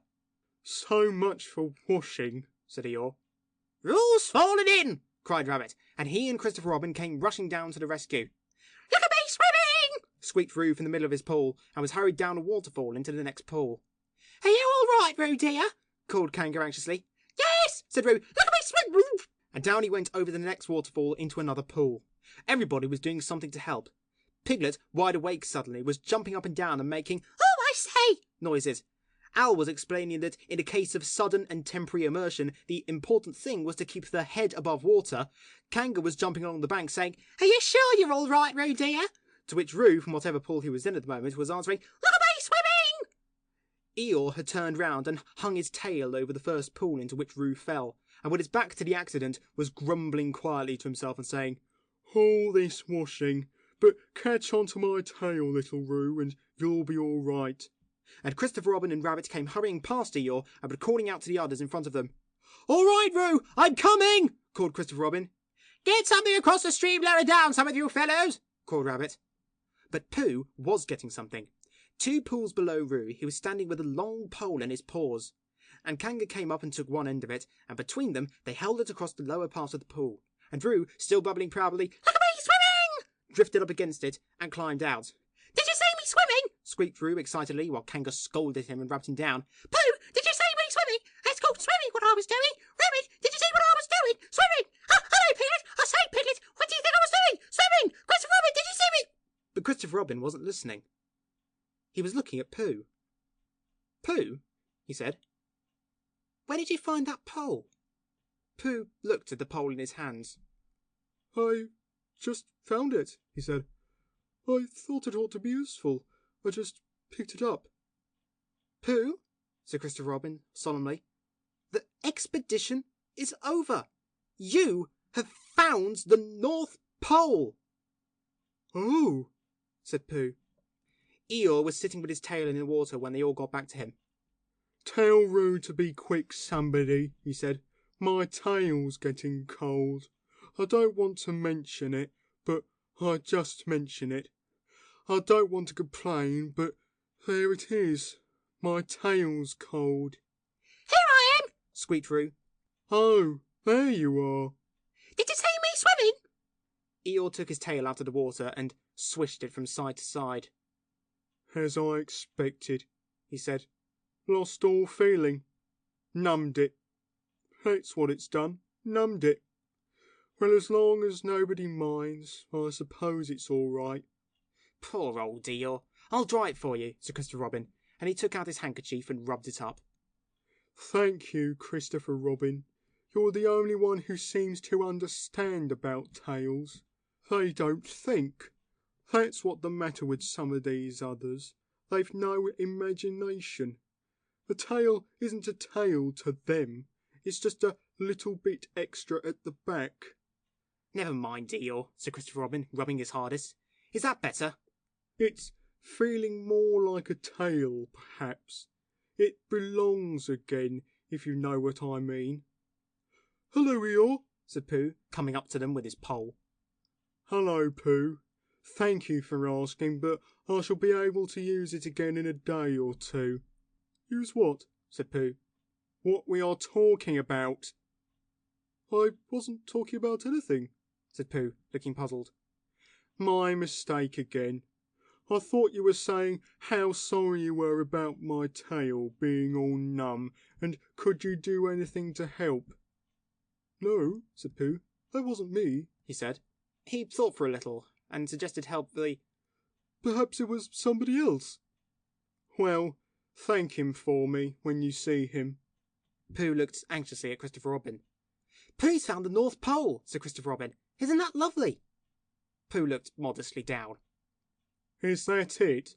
said Eeyore. "Yes," said Christopher Robin. "Is that what we were looking for?" "Yes," said Pooh. "Oh," said Eeyore. "Well, anyhow, it didn't rain," he said. They stuck the pole in the ground, and Christopher Robin tied a message onto it. "North Pole, discovered by Pooh. Pooh found it." Then they all went home again, and I think, but I'm not quite sure, that Roo had a hot bath and went straight to bed. But Pooh went back to his own house, and feeling very proud of what he'd done, had a little something to revive himself. Chapter 9, in which Piglet is entirely surrounded by water. It rained, and it rained, and it rained. Piglet told himself that never in all his life, and he was goodness knows how old, 3 was it, or 4? Never had he seen so much rain. Days and days and days. "If only," he thought as he looked out of the window, "I'd been in Pooh's house, or Christopher Robin's house, or Rabbit's house when it began to rain. Then I should have had company all this time, instead of being here all alone, with nothing to do except wonder when it will stop." and he imagined himself with Pooh saying, "Did you ever see such rain, Pooh?" and Pooh saying, "Isn't it awful, Piglet?" and Piglet saying, "I wonder how it is over Christopher Robin's way." and Pooh saying, "I should think poor old Rabbit is about flooded out by this time." It would have been jolly to talk like this, and really it wasn't much good having anything exciting like floods if you couldn't share them with somebody. for it was rather exciting. The little dry ditches in which Piglet had nosed about so often had become streams, the little streams across which he'd splashed were rivers, and the river, between whose steep banks they played so happily, had sprawled out of its own bed, and was taking up so much room everywhere that Piglet was beginning to wonder whether it would be coming into his bed soon.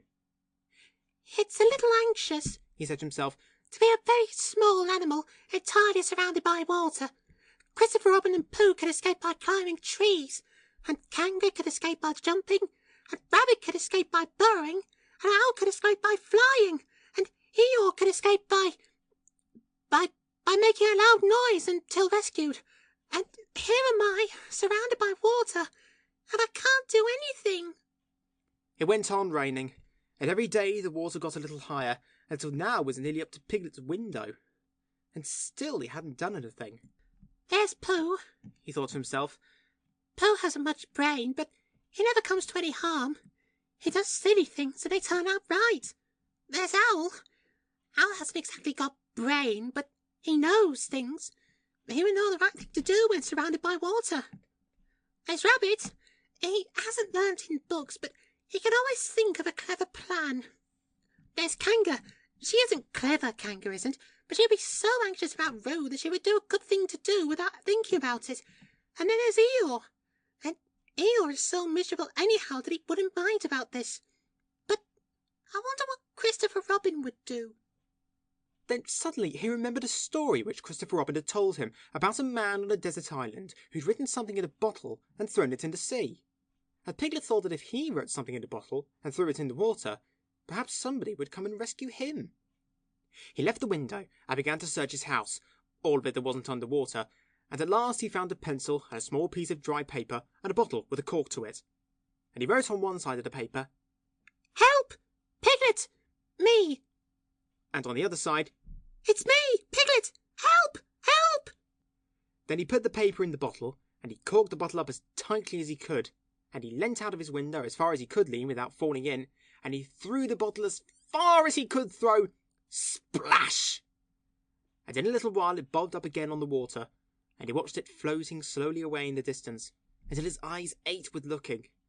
And sometimes he thought it was the bottle, and sometimes he thought it was just a ripple on the water which he was following.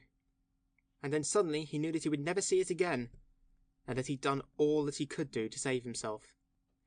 So now, he thought, somebody else will have to do something, and I hope they'll do it soon, because if they don't, I shall have to swim, which I can't, so I hope they do it soon. And then he gave a very long sigh and said, "Oh, I wish Pooh were here. It's so much more friendly with two." When the rain began, Pooh was asleep.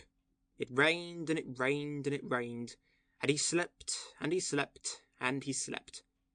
He'd had a tiring day. You remember how he discovered the North Pole? Well, he was so proud of this that he asked Christopher Robin if there were any other poles such as a bear of little brain might discover. "There's a South Pole," said Christopher Robin, "and I expect there's an East Pole and a West Pole, though people don't like talking about them."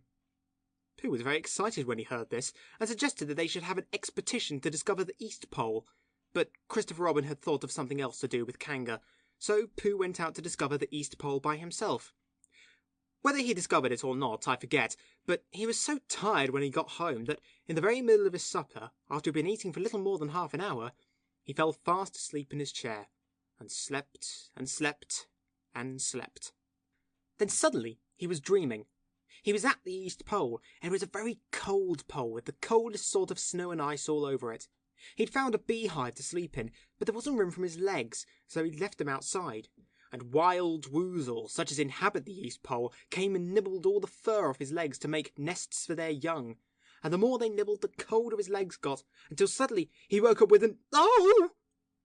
And there he was, sitting in his chair with his feet in the water, and water all round him.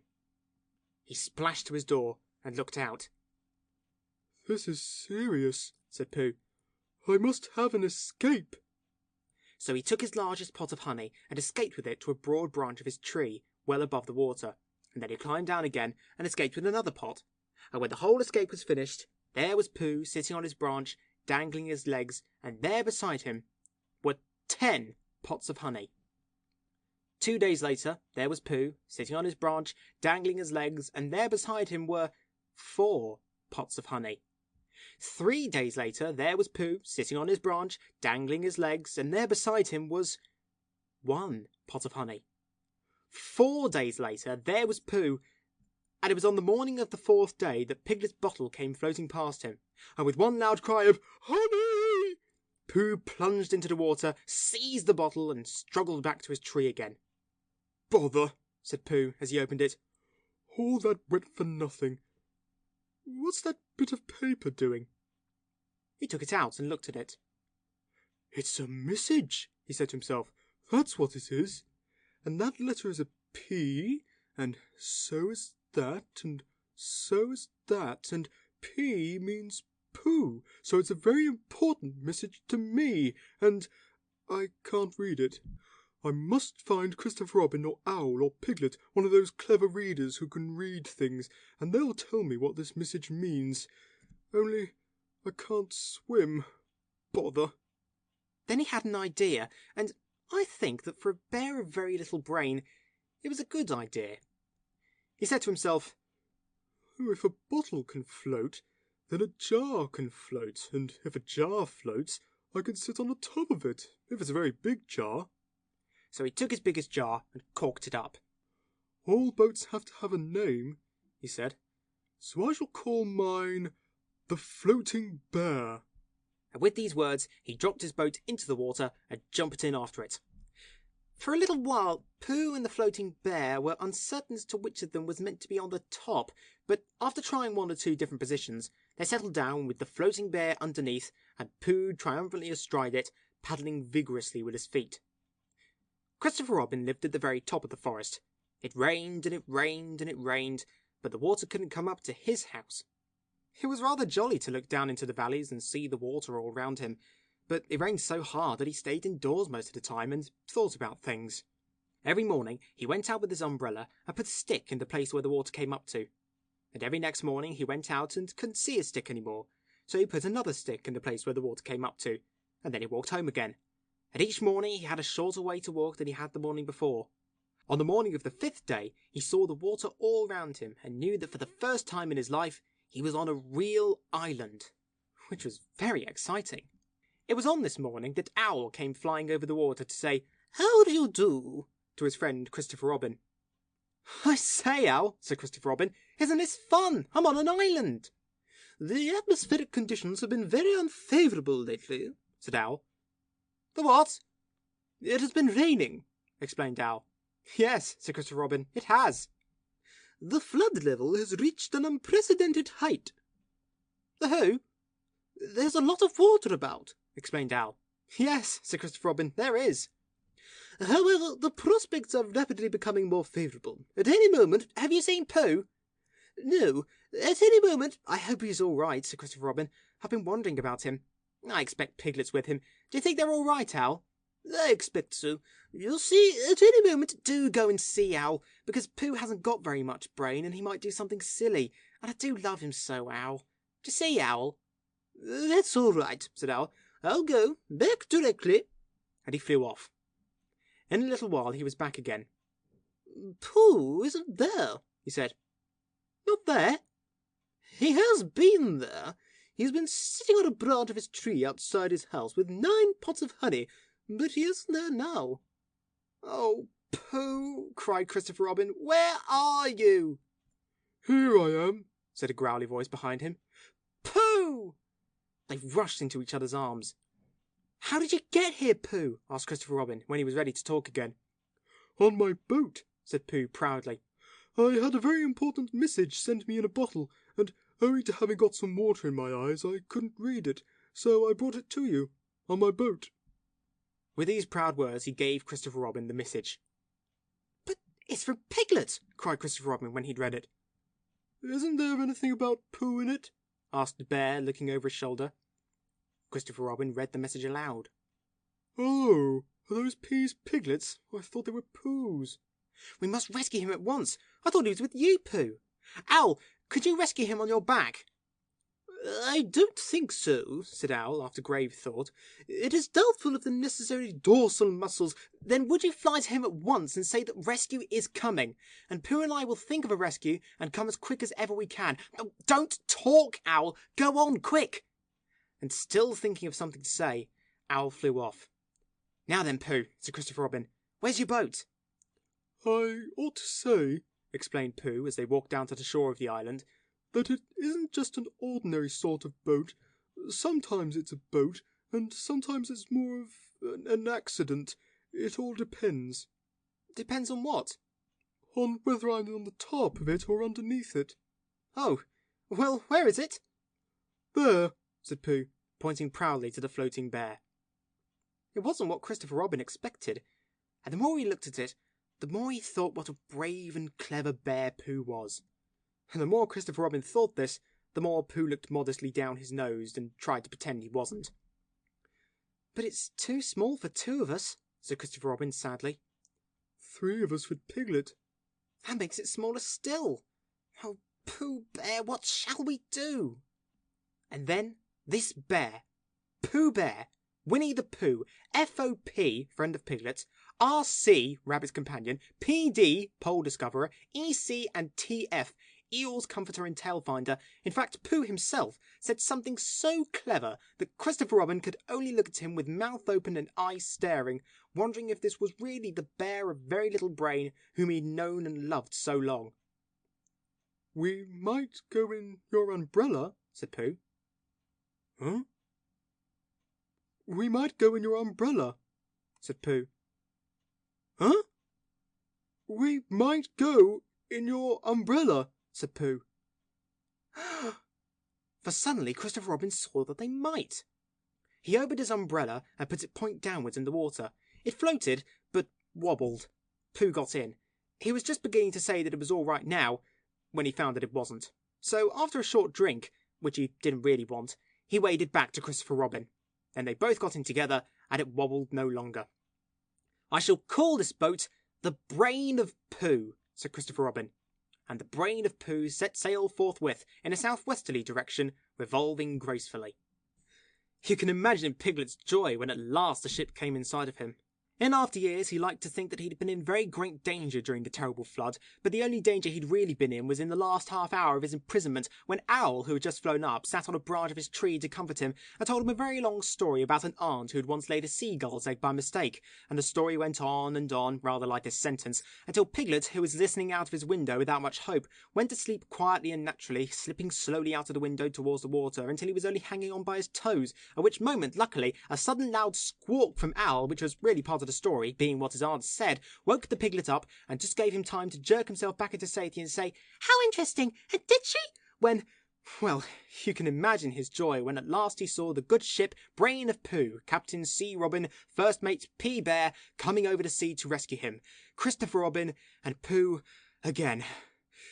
And as that is really the end of the story, and I'm very tired after that last sentence, I think I shall stop there. Whew. Chapter 10, in which Christopher Robin gives a Pooh party and we say goodbye. One day, when the sun had come back over the forest, bringing with it the scent of May, and all the streams of the forest were tinkling happily to find themselves their own pretty shape again, and the little pools lay dreaming of the life they'd seen and the big things they'd done, and in the warmth and quiet of the forest, the cuckoo was trying over his voice carefully and listening to see if he liked it, and wood pigeons were complaining gently to themselves in their lazy, comfortable way that it was the other fellow's fault, but it didn't matter very much. On such a day as this, Christopher Robin whistled in a special way he had, and Owl came flying out of the 100 Acre Wood to see what was wanted. Owl, said Christopher Robin, I'm going to give a party. You are you? Said Owl. And it's to be a special sort of party, because it's because of what Pooh did when he did what he did to save Piglet from the flood. Oh, that's what it's for, is it? Said Owl. Yes, so will you tell Pooh as quickly as you can, and all the others, because it'll be tomorrow. Oh, it will it? Said Owl, still being as helpful as possible. So will you go and tell them, Owl? Owl tried to think of something very wise to say, but couldn't, so he flew off to tell the others. and the first person he told was Pooh. Pooh, he said, Christopher Robin is giving a party. Oh, said Pooh.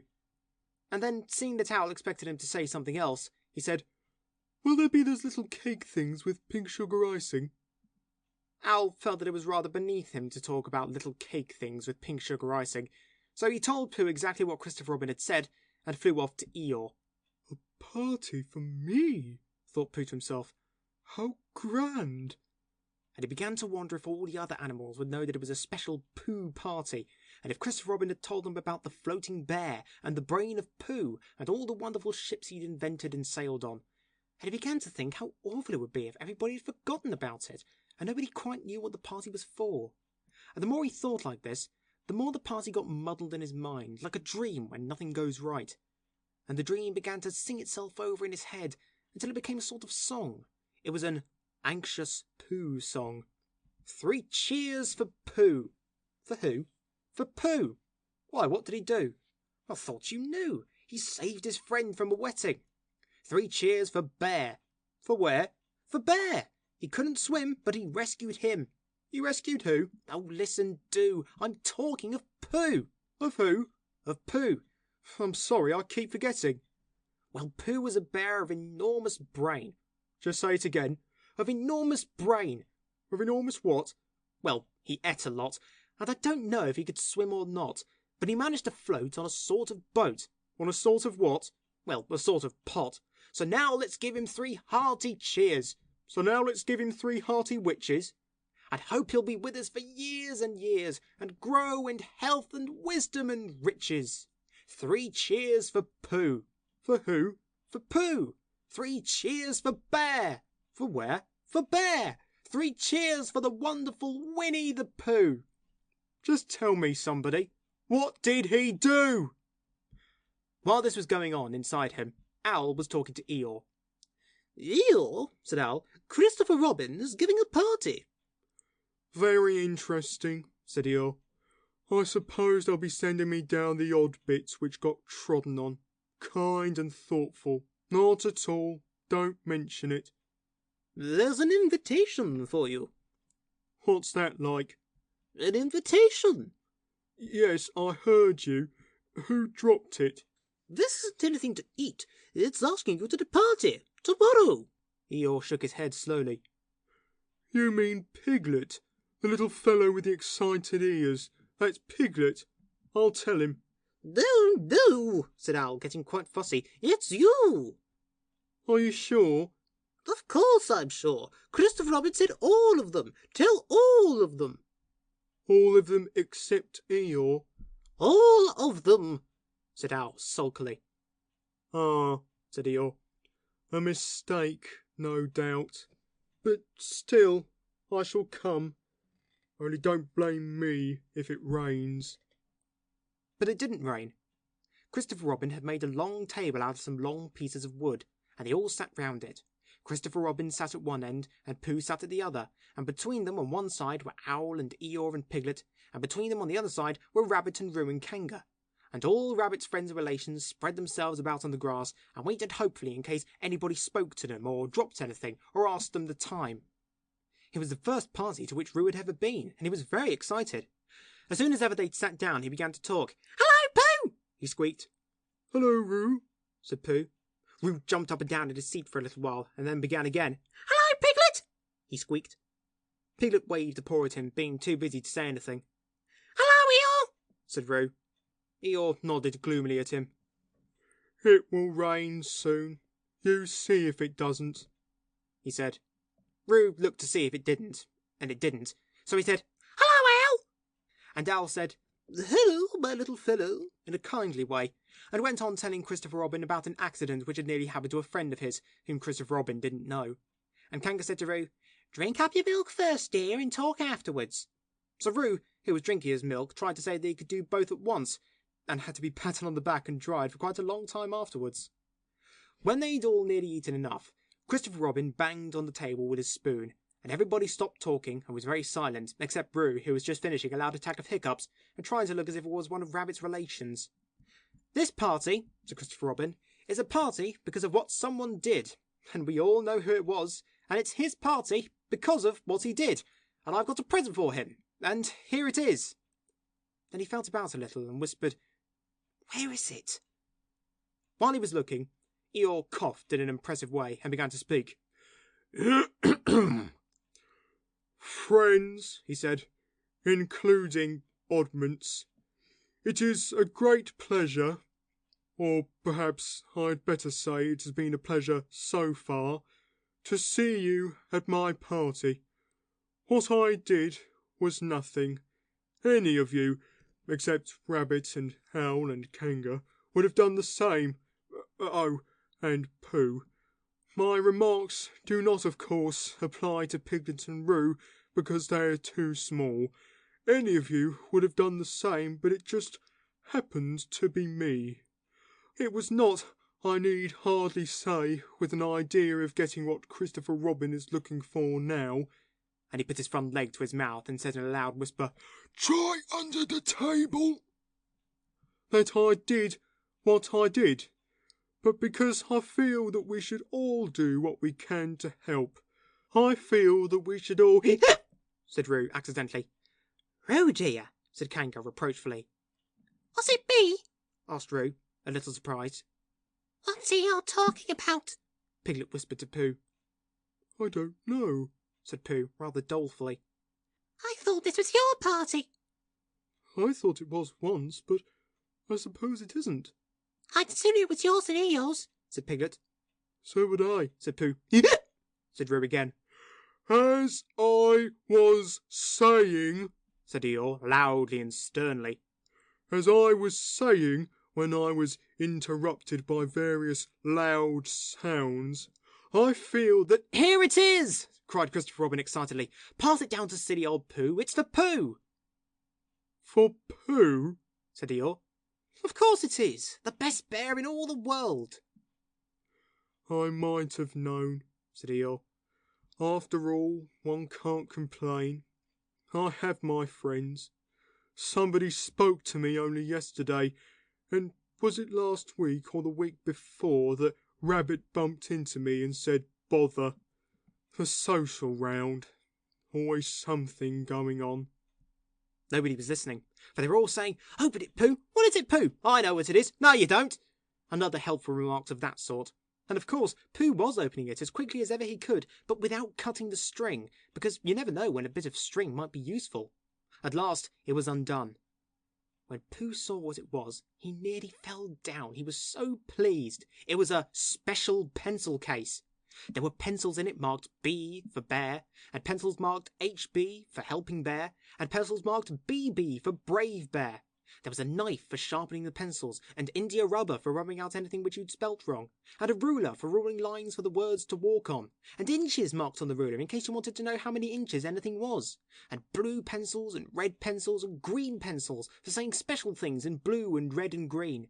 And all these lovely things were in little pockets of their own in a special case which shut with a click when you clicked it. And they were all for Pooh. "Oh," said Pooh. "Oh, Pooh!" said everybody else, except Eeyore.